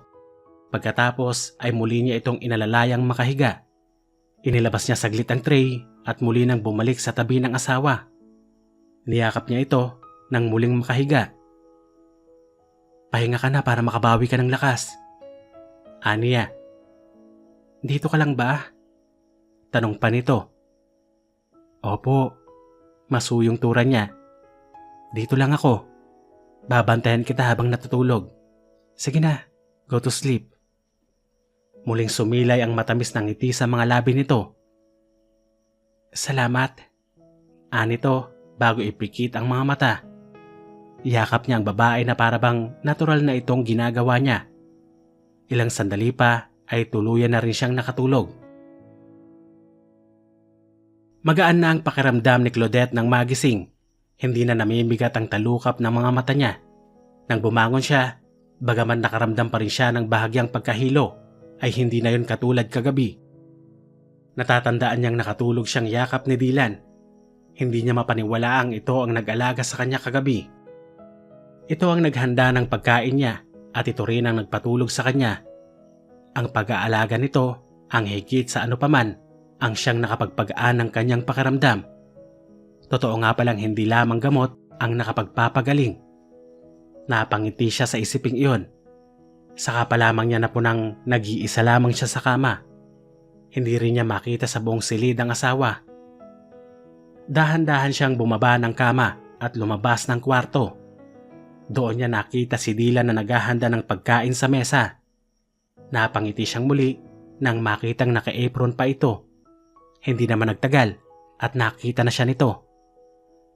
Oh, bakit bumangon ka na kaagad? May pag-aalala sa tinig na tanong nito. Lumapit ito sa kanya at inalalayan siya. Kumusta ang pakiramdam mo? Mabuti na ako. Nahihilo-hilo pa rin pero okay na ang pakiramdam ko. Nakangiting tugon niya nang makaupo sa silya. Nagluto ako ng soup para sa'yo. Napatitig lamang siya sa lalaki habang ipinaghahanda siya nito ng pagkain. Ipinaghiwa siya nito ng hinog na mangga. Nagsimula siyang kumain. May tinapay na kapareha ang soup na niluto nito. Kahit na tila may nakapagitan pa rin ang pagtrato sa kanya ng asawa, masaya siya dahil napatunayan niyang hindi pa rin siya nito matitiis, lalo na kung kailangan niya ang tulong nito. Pakiramdam niya ay tuluyan nang nawala ang sama ng pakiramdam niya dahil kay Dylan. Kasalukuyang pinag-iisipan ni Claudette kung anong ulam ang lulutuin for dinner nang dumating si Dylan. Tulalang napatingin siya rito na makalapit ito sa dining area. Hindi siya makapaniwalang mag-aalas 6 pa lang ng hapon ay nakauwi na ito. May kukunin ka bang gamit at babalik ka ulit sa trabaho? Tanong niya matapos itong magsalin ng malamig na tubig sa baso at inumin iyon. Nope. Tugon nito. Masama bang pakiramdam mo? I'm fine. Bakit? Wala sa loob na naikunot niya ang noo nang itanong iyon. What do you mean bakit? Bakit ang aga mong umuwi? Tama ka. Medyo masama kasi ang pakiramdam ko eh. Nito. Masamang pakiramdam mo? Baka nahawa ka sa akin. Uminom ka na ba ng gamot? Kung pagmamasdan ay mukhang okay naman ang asawa niya, hindi niya alam kung bakit pumasok sa isip niya na tila ba ngayon lamang nito naisip na masama ang pakiramdam nito. Nahihiya ba itong amining maaga ito para i-check ang kalagayan niya? Sumaya ang puso niya sa isiping iyon. Uminom na ako sa opisina. Medyo nahihilo na lang ako ngayon. Kaya kahit may meeting, umuwi na lang ako. What's for dinner? Tanong nitong naupo sa silya. Talagang nagulat siya sa tanong nitong iyon. Himala, tinatanong nito kung ano ang lulutuin niya. Pakbet sana. Gusto mo naman yun, di ba? Tumango ito. Kaya mo na bang magluto? Wow, concern ng asawa niya. Okay na ako. Kaya ko nang magluto. Magbibihis lang ako saglit. Tutulungan kita sa paggayat ng gulay. Nitong tumayo na. Bakit? Takang tanong niya. Anong bakit? Nito. Actually, hindi rin niya alam kung ano bang nais niyang tukuyin. Marami kasing sumasalit na tanong sa isip niya. Bakit talaga ito maagang umuwi? Bakit suddenly ay mukhang kakainin nito ang luto niya? At tutulong pa ito sa pagluluto? I mean, hindi ba masamang pakiramdam mo? Hindi mo na kailangan tumulong pa, Lan. I can do this. I'll be back in a minute. Sabi nito at pumasok na sa kwarto nila. Habang siya naman ay hindi pa rin makapaniwala sa nakitang pagbabago nito. Nang bumalik ito ay tumulong nga ito sa paggayat ng gulay. Nang sabay na silang kumakain ng hapunan ay nadagdagan ang tuwa niya dahil marami ang kinain ng asawa. Mukhang nasarapan ito ng gusto sa pakbet niya. Hindi ko alam na matututunan mo rin palang magluto. Nito habang maganang kumakain. Okay bang lasa? Tanong niya. 2 thumbs up ang sinagot nito. Masarap. Every time na uuwi ako, hindi ko maiwasang tingnan kung ano ang nasa kaserola. Pinipilit ko na lang ang sarili ko na wag kumain kahit gustong. Natigilan ito nang ma-realize kung saan patungo ang tutumbukin nito. Nakita niyang pinamulahan ito ng muka sa hindi sinasadyang pagbubunyag nito. Na gusto rin naman pala talaga nitong kainin ang mga luto niya. Dangan nga lamang at pinipigilan nito ang sarili. Maraming magagandang bagay ang idinulot ang pagkakasakit niya. Kung magiging ganito rin lang naman si Dylan, kahit araw-araw pa siyang magpaulan. At nang gabing iyon ay nakatulog siyang may ngiti sa mga labi. Magaang-magaan ang kanyang pakiramdam. Nang marinig ni Claudette ang pagbukas ng pinto ng kondo, ay sumilay ang matamis na ngiti sa kanyang mga labi. Alam niyang si Dylan ang dumating. Nakayuko siya habang naghahanap ng ulam sa ref na lulutuin sa gabing iyon. 1 linggo na itong maagang umuwi. 1 linggo nang okay ang conversation nila. Hindi nila pinag-uusapan ang sitwasyon nila o ang naging dahilan kung bakit naroon sila ngayon sa ganoong sitwasyon. At masaya siya.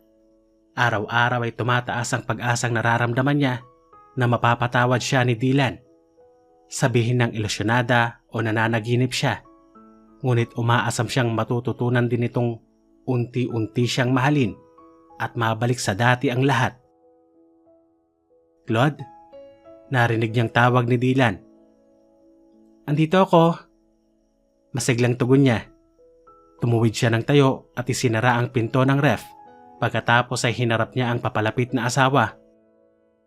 Nakapagluto ka na ba? Tanong nito nang makalapit sa dining area. Ha? Hindi pa eh. Nagugutom ka. Good. Bakit? Nagtatakang tanong niya. Naisip ko kasi na matagal na akong hindi kumakain ng Japanese food. Tugon nito. Pagkatapos nun ay hinintay niya ang susunod pa nitong sasabihin. Para itong naiilang na hindi niya mawari. Hindi ito makatingin-tingin sa kanya ng diretsyo. Gusto na niyang matawa kung hindi nga lang siya nag-aalala na baka hindi na nito ituloy ang gustong sabihin.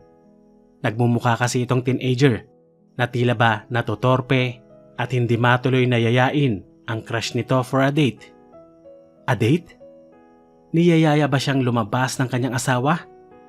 Kinilig si Claudette sa naisip. You like Japanese food too, right?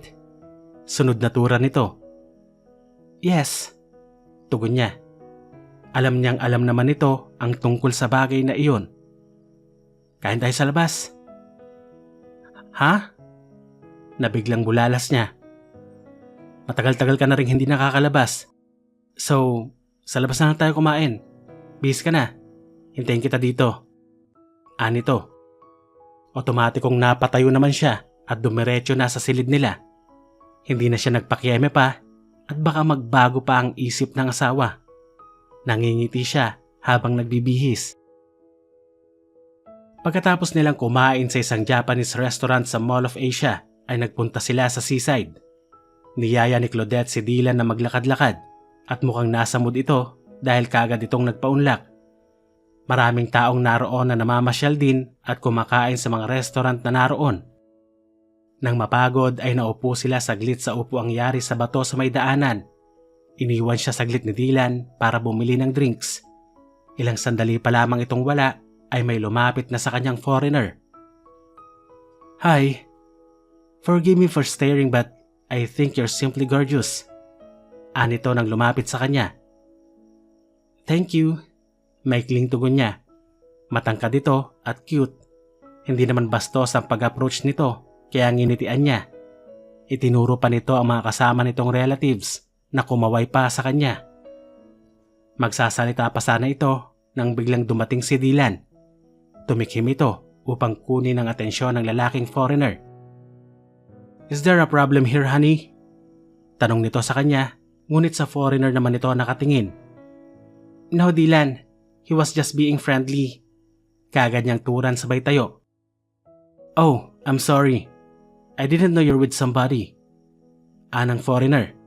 Nagpalipat-lipat ang tingin nito sa kanila ni Dylan. No, it's okay. Nakangiting sabi niya. This is my husband. Pakilala niya kay Dylan. It was nice meeting you, but we have to go now. Tumango naman si Dylan sa lalaki. Ngunit ni hindi man lamang itong umiti.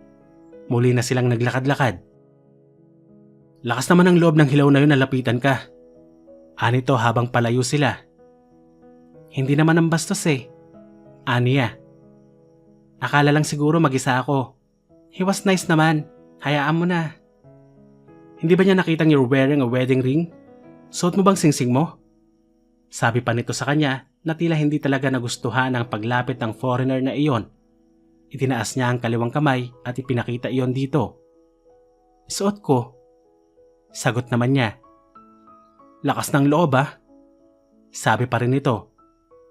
Ang totoo, ikinatuwa niya ang nakitang disgusto ng asawa sa paglapit ng foreigner na iyon.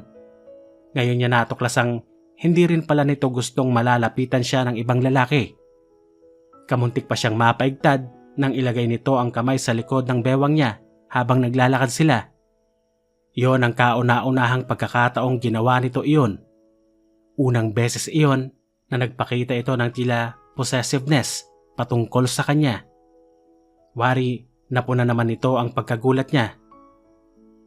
Mabuti na yung alam ng mga nakakasalubong natin na mag-asawa tayo. Anito, lihim namang napangiti si Claudette sa tinura ng pinakamamahal na asawa.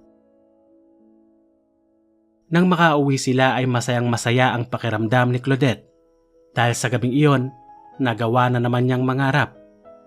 Nagawa na naman niyang umasam na sana iyon na ang maging simula ng pagbubukas ng puso ni Dylan para sa kanya.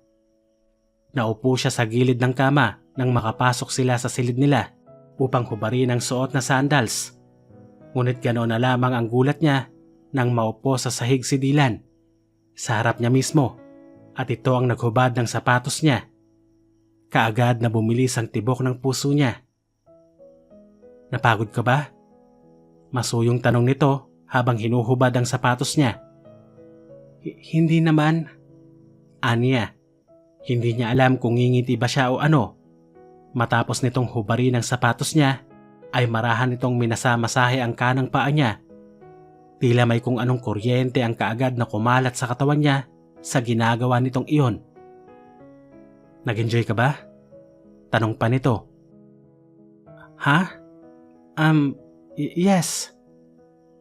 Paano ba siya makakapagsalita at makakapag-isip ng matino kung ganitong napakainam ng pakiramdam niya habang minamasahe nito ang paa niya? Sunod nitong minasahe ang kaliwa niyang paa. Ano nga palang ginawa mo at nagkasakit ka last week? Tanong nito. Siguro dahil nabasa ako ng ulan noong... Nabasa ka ng ulan? Paano? Bakit? Magkakasunod na tanong nito habang kunot ang noo. Naggrocery kasi ako, tapos biglang umulan. Wala akong dalang payong. Malayo-layo pa ako sa kotse nung bumuhos yung malakas na ulan. Ilang segundong natahimik ito. Siguro, gawin mo na lang Saturday or Sunday ang pag-grocery. Anito pagkaraan. Bakit? Para masamahan kita. Di tumitingin sa kanyang tura nito. Doon na siya talagang napangiti. Hindi niya inaasahan ang pag-angat nito ng tingin, kung kaya kitang-kita nito ang pagngiti niya. Kaagad niyang inalis ang ngiti sa mga labi. Dama niya ang pag-iinit ng mukha. Bakit ka nakangiti? Nakangising tanong ng asawa niya. Who? Me? Patay mali siyang tura niya. Yes, you. Who else? Hindi ako umingiti. Parang batang pagtanggi niya. Yes, you were. I saw you. Nakangiti ng tura ni Dylan. Hindi ah. Pagpipilit pa rin niya. Para silang nabalik sa dati. Madalas kasi siya nitong biruin pagkatapos niyang maglabas ng sama ng loob dito tungkol sa parents niya. How yes you did. Anitong tumabi na sa kanya sa kama habang umuurong naman siya. Umakma pa itong mangingiliti kung kaya lalo pa siyang umatras. Dylan? Babala niya. Hindi mo sasabihin kung bakit mo ako tinatawanan? Hindi kita tinatawanan. Hindi pala. Anito, pagkatapos ay kiniliti na siya sa tagiliran kaya tuluyan na siyang napahiga sa kama. Sumunod naman ito at tumakma pa ring mangingiliti. Tawa naman siya ng tawa. Hindi na niya matandaan kung kailan siya huling tumawa ng ganito kalutong. Ngayon niya lamang muling naramdaman kung paano maging masaya. Unti-unting natigil siya sa pagtawa nang makitang hindi na pala tumatawa si Dylan. Mataman na itong nakatitig sa mukha niya. Gusto niyang mag-iwas ng tingin ngunit hindi niya magawa. Marami siyang nababasa sa mga mata nito. Naroon ang concern at pagmamahal. Tama ba siya sa pagkakabasa sa ipinapahiwatig ng mga mata nito? Naipikit na lamang niya ang mga mata nang makitang pababa na ang mukha nito sa kanya. Nang dumampi ang mga labi nito sa kanya ay gusto niyang maluha sa sobrang saya. Tinanggap niya at tinugon ng buong puso ang halik na iyon ni Dylan. Sa buong pagsasama nila ng asawa, ni minsan ay wala pang naganap sa kanila. Paulit-ulit na nagtagpo ang kanilang mga labi. Bumaba ang mga labi nito sa kanyang leeg. Hindi niya mapigilang magpakawala ng daing. Kung nais ni Dylan na tuluyan ng selyuhan ang pagsasama nila, wala siyang tutol doon. Kung magiging maayos lang ang pagsasama nila, siya na siguro ang pinakamaligayang babae sa mundo. Ito lang ang pangarap niya. Ngunit hindi niya gustong magsimula sila nang hindi pa niya nasasabi ang lahat. Hindi siya matatahimik hanggang hindi pa naisasara ng tuluyan ang kahapon. Lan, we have to talk. Sa wakas ay nagawa niyang sabihin. Dylan, please. Everything will be alright, honey. Don't worry. Anito, we'll talk later. Dylan, please. Pagsusumamo niya. Pagkatapos nitong magpakawala ng malalim na paghinga, ay umupo ito ng tuwid. Inalalayan siya nitong makabangon. Alright, anong gusto mong sabihin? Anito nang pareho na silang nakaupo sa kama. Kung ano ang nangyari at nagawa ko sa'yo. Look, Claude, let's not talk about that anymore. I don't know how to tell you this but I'm ready. Nakahanda na kong ayusin ang lahat because I am... Bago mo sabihin kung ano man ang sasabihin mo, Dylan, you have to know first kung ano ang nangyari. At hindi na niya binigyan pa ng pagkakataong makasingit ito. Ipinagtapat niya ang lahat-lahat sa asawa. Ang naging dahilan niya kung bakit kinailangan niya itong mapilitang magpakasal sa kanya at hindi kay Hana. Wala na siyang inilihim pa. Lumuluhan niyang ipinagtapat ang lahat. Nang matapos ay nakita niyang hindi makapaniwalang napailing-iling ang asawa. This is not true. Ani Dylan. Gawa-gawa mo lang lahat ng yan, Claudette. Hindi kayang gawin yun ni Hana sa akin. Hindi siya ang tipo ng babaeng makakagawa nun. Iyon ang totoo, Dylan. Hindi ko gustong masira ang relasyon ninyo ni Hana. Yes, I love you so much. Pero handa ako magbigay dahil alam ko na siya ang mahal mo. Ginawa ko lamang yon dahil ayokong magtagumpay si Hana sa gusto niyang mangyari. Iyon ang katotohanan, Lan. No! Napatayo ng tura nito.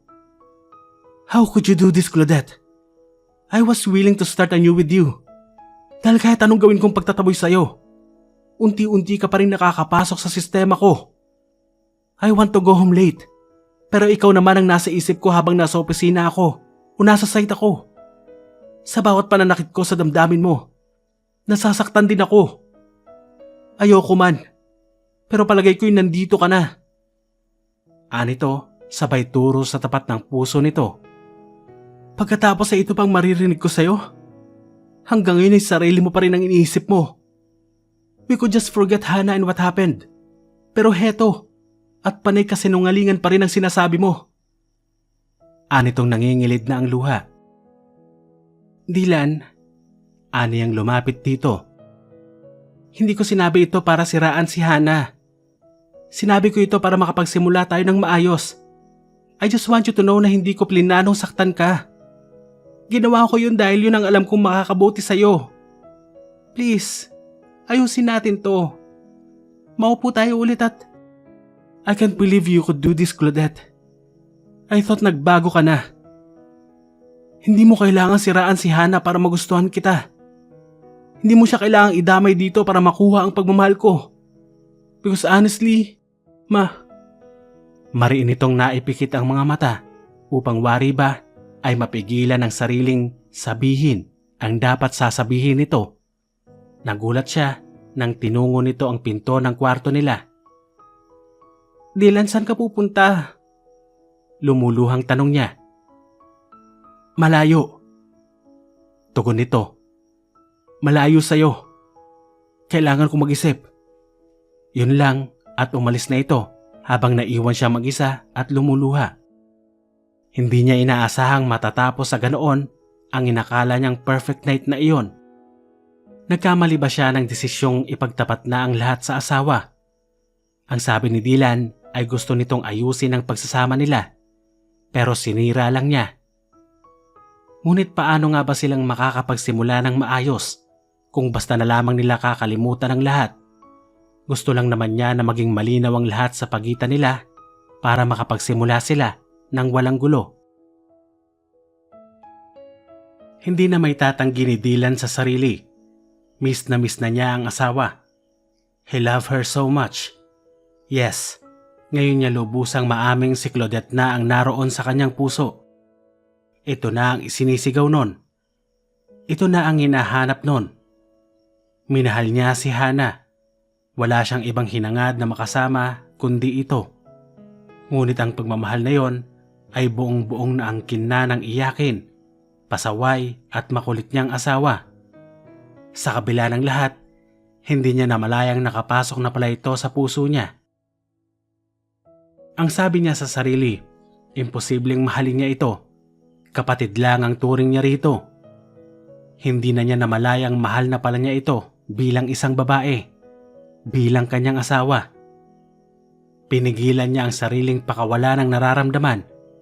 Pilit niyang isiniksik sa utak na si Hana lang ang mahal niya, na ito lang ang mamahalin niya. Ikinagulat niya nang magising siya isang araw na mukha na ni Claudette ang hinahanap niya, na boses na nito ang gusto niyang marinig. At gustong-gusto niya ang ginagawa nitong pag-aasikaso sa kanya. Kahit na hindi niya isinusuot ang mga inihahanda nitong damit para sa kanya. Kahit na hindi niya kinakain ang mga luto nito. Kahit hindi niya ito kinakausap. Hindi ito nagsawa.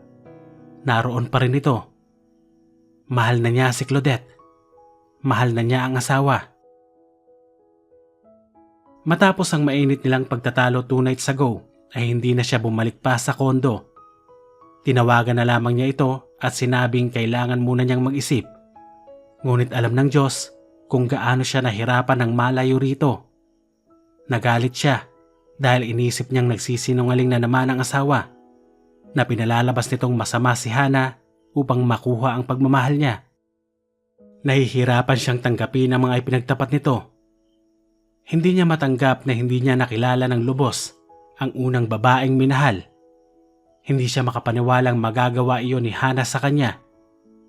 Ngunit ngayon din niya na-realize na hindi rin magagawang magsinungaling ni Claudette sa kanya.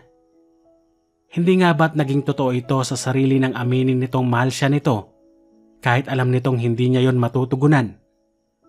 Masyado na niya talagang nasaktan ng asawa. 2 araw na siyang umuuwi sa rest house nila sa Antipolo. Hindi na niya kaya pang tumagal ng 1 araw na hindi ito nakikita. Pwede pang maging maayos ang lahat. Kahit ano pang mangyari. Maaari pa silang magsimulang muli. Ibabaon na nila sa limot ang alaala ni Hana. Hindi na yun makakaapekto pa sa kanila. Pagkatapos ng desisyong iyon ay nagpasya siyang umuwi na sa kanyang asawa. Hihingi siya ng tawad dito sa hindi niya pag-uwi at sa pag-iisip dito ng hindi maganda. Bago umuwi ay dumaan muna siya sa flower shop ng ninang Betty niya.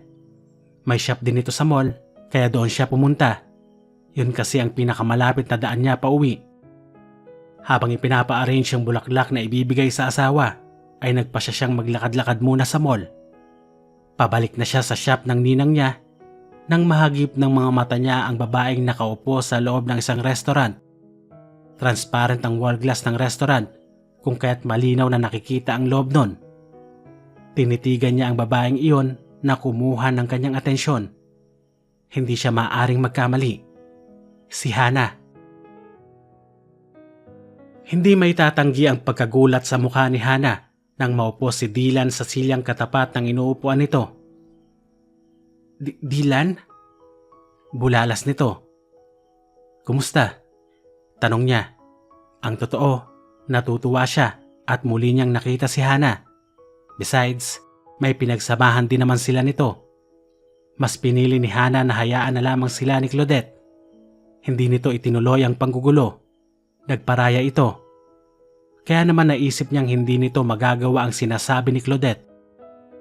Ngunit iyon na ang pagkakataon upang malaman niya mismo rito ang totoo. Ngunit anuman ang sabihin nito, hindi na noon mapagbabago pa ang damdamin niya para sa asawa. Sigurado siya roon. Eto, okay naman. Kumusta na kayo ni Claudette? Tanong nito. We're fine. Tugon niya. Alam ko, galit ka sa akin. Anito. Hinayaan niya lamang itong magsalita. Hindi kita masisisi. Niloko kita. Nagulat man ay hindi siya nagpahalata. Gusto niyang malaman ang lahat ng sasabihin nito. Ang sabi ko sa sarili ko, kapag nagkaroon ako ng pagkakataon, hihingi ako sa iyo ng sorry. Pero hindi pa ako nagkakalakas ng loob para tawagan ka. Siguro, inadya na rin na magkita tayo ngayon. I'm sorry. Pwede mong isipin na masama akong babae. Pero mahalaga sa akin ang ambisyon ko. Ambisyon ay pinamulat din ng nanay sa akin. Inakala marahil ni Hana na nasabi na ni Claudette sa kanya ang lahat ng yon. Totoong gusto kong mapabilang sa pamilya ninyo para yumaman. Para makuha ang lahat ng gusto ko. Gumawa ako ng paraan para magustuhan mo. Nagtagumpay ako. Well, almost. Hanggang sa aksidenteng matuklasan ni Claudette ang sikreto namin ng nanay. Inutusan niya akong lumayo sa'yo, pero hindi ko ginawa. Malakas ang loob ko noon na hindi mo siya paniniwalaan. Pero hindi ko inaasahan ang sumunod na ginawa ni Claudette. Doon ko napatunayan na talagang mahal ka niya. Pero wala ako nung balak na tumigil dahil sa ginawa ni Claudette.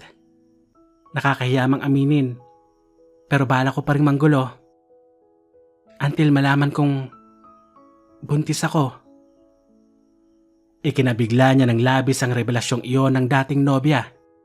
Ngumiti si Hana sa kanya. Paano pa ako makakapanggulo? Buntis na ako. Malalaman mo na talagang niloko kita dahil wala namang nangyari sa atin. Ang anak ko ang nagpabago sa akin, Dylan.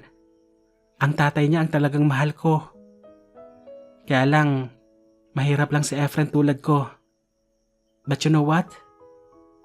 Nakita niyang nanggilid na ang luha nito. I realized na hindi naman pera lang ang mahalaga. Pinakamahalaga yung nasa piling ka ng totoo mong mahal at nagmamahal sa'yo. At kasabay nun ang pagiging totoo mo sa sarili mo. Saglit na tumigil ang babae. Tinitigan siya nito. Malaki ang naging kasalanan ko sa'yo, Dylan. Ang nakakapagpanatag na lang sa akin ay ang alam ko na magiging masaya ka kay Claudette. Dahil siya ang tunay na nagmamahal sa'yo. Matagal bago siya nakapagsalita. Tila ba may bigig siya sa lalamunan. Yeah, you're right. Tanging nasabi niya. So, kumusta na kayo ni Claudette? Tanong nito matapos pahiri ng tumulong luha. Ngayon niya lalong napatunayan na wala na siyang damdamin para kay Hana. Masaya siyang malaman na maayos na rin ang kalagayan nito. Sapat na sa kanya ang malamang pinili nitong magpakatotoo. Na pinili nito ang anak at ang lalaking talagang mahal nito. We're great. Nakangiti ng turan niya. We're happy. At natutuwa akong malaman na masaya ka, Hana. Taos sa pusong turan niya. Salamat, Dylan. Sweetheart? Narinig niyang sabi ng isang lalaking lumapit sa kanila. May karga yung bata. Sa tansya niya ay 1 taon na ang batang yon. Efren, ani Hana at tumayo na ito kasabay niya. Si Dylan. Pakilala nito sa kanya. Dylan, si Efren. Asawa ko, at ang baby namin na si Enzo. Nakipagkamay siya kay Efren, pagkatapos ay iniwan na niya ang mga ito. Bago tuluyang bumalik sa shop ng ninang niya, ay lumingon pa siya upang sulyapan ang pamilya ni Hana sa huling pagkakataon. Alas 7 pa lang ay nakahiga na si Claudette sa kama nila ni Dylan. Pangatlong gabi iyon na wala ang asawa niya. Sa mahigit 8 buwan nilang pagsasama, ay ngayon lamang nangyaring hindi umuwi si Dylan. Gusto raw munang makapag-isip nito. Iyon ang sinabi nito nang tumawag sa kanya. At hahayaan niya itong makapag-isip. Hihintayin niya ang pagbabalik nito. Hindi niya ito masisisi kung magalit ito dahil sa mga ipinagtapat niya. Ngunit umaasa siyang mahanap nito sa puso na hindi siya maaaring magsinungaling dito. Na hindi niya magagawang manira ng ibang tao para makuha ang pagmamahal nito. Umaasa siya na sana ay maging sapat ang nahimigan niyang pagmamahal sa tinig nito nang sabihin nitong handa na itong magsimula kasama niya. Sana, kung ano man yung nararamdaman ni Dylan para sa kanya, para gustuhin itong i-workout ang relasyon nila, ay maging sapat para muli itong bumalik. Nahinto siya sa pag-iisip nang marinig na bumukas ang pinto ng silid nila. Nakahiga siya patalikod sa direksyon ng pinto. Alam niyang si Dylan yon. Pero hindi siya kumilos. Ilang sandali pa ay naramdaman niyang humiga ang taong yon at niyakap siya mula sa kanyang likuran. Doon na niya naipikit ang mga mata. Tumulo ang butil ng luha sa kanyang pisngi.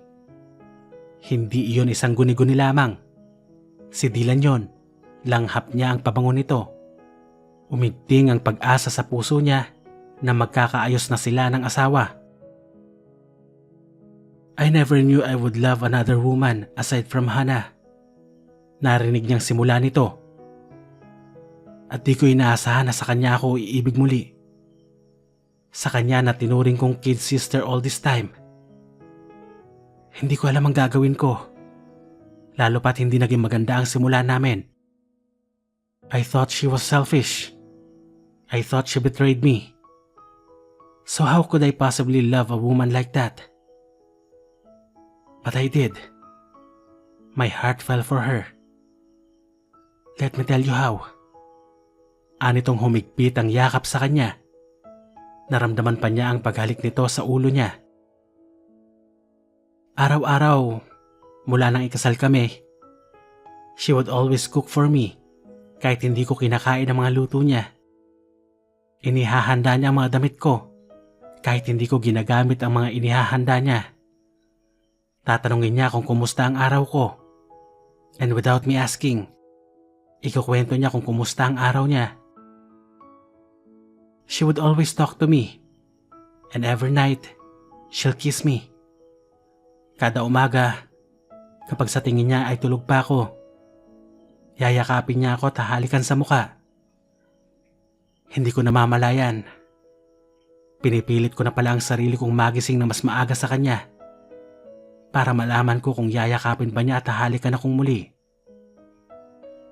Sunod-sunod ang pagpatak ng luha niya habang pinapakinggan si Dylan. Maligayang maligaya ang puso niya na wala iyong magawa kundi ang lumuha. Ang sabi ko sa sarili ko, hindi yun pwedeng mangyari. Lahat ng pananakit ng damdamin ay ginawa ko para labanan ang nararamdaman ko. But every time I do that, dobleng sakit naman ang nararamdaman ko. Dahil ang totoo, tuluyan na siyang nakapasok sa puso ko. Mahal kita, Claudette. Mahal na mahal. Nakahanda na akong ayusin ang lahat para sa atin. Pero nabigla ako nang sabihin mo ang tungkol sa ginawa ni Hannah. Akala ko, nagsisinungaling ka na naman.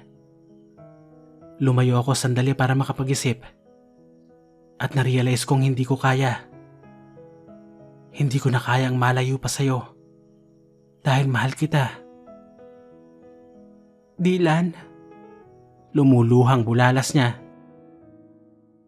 On the way here, aksidente kong nakita si Hannah.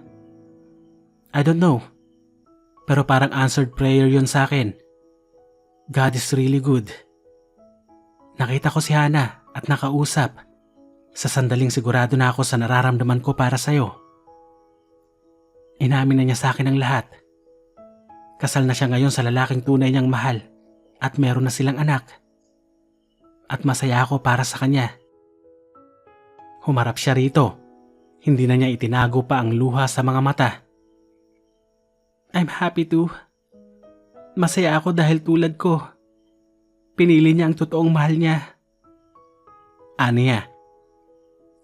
Claude, can you forgive me, honey? Can you give me another chance? Alam kong marami.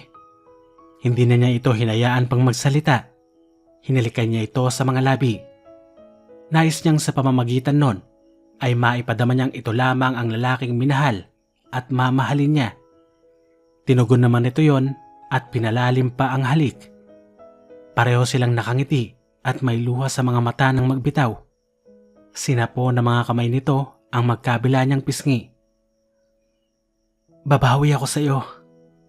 Hindi na kita paiiyakin pa. Isusuot ko ang lahat ng gusto mong isuot ko. Kakainin ko ang mga luto mo. Kukwentuhan kita ng kukwentuhan. I promise. I'll kiss you and hug you always. I love you, Dylan. Lumuluha pa ring pahayag niya. And I love you too, Claudette. Hindi na magtatagal at lilipat na tayo sa talagang magiging bahay natin. A home that you and our future children deserve.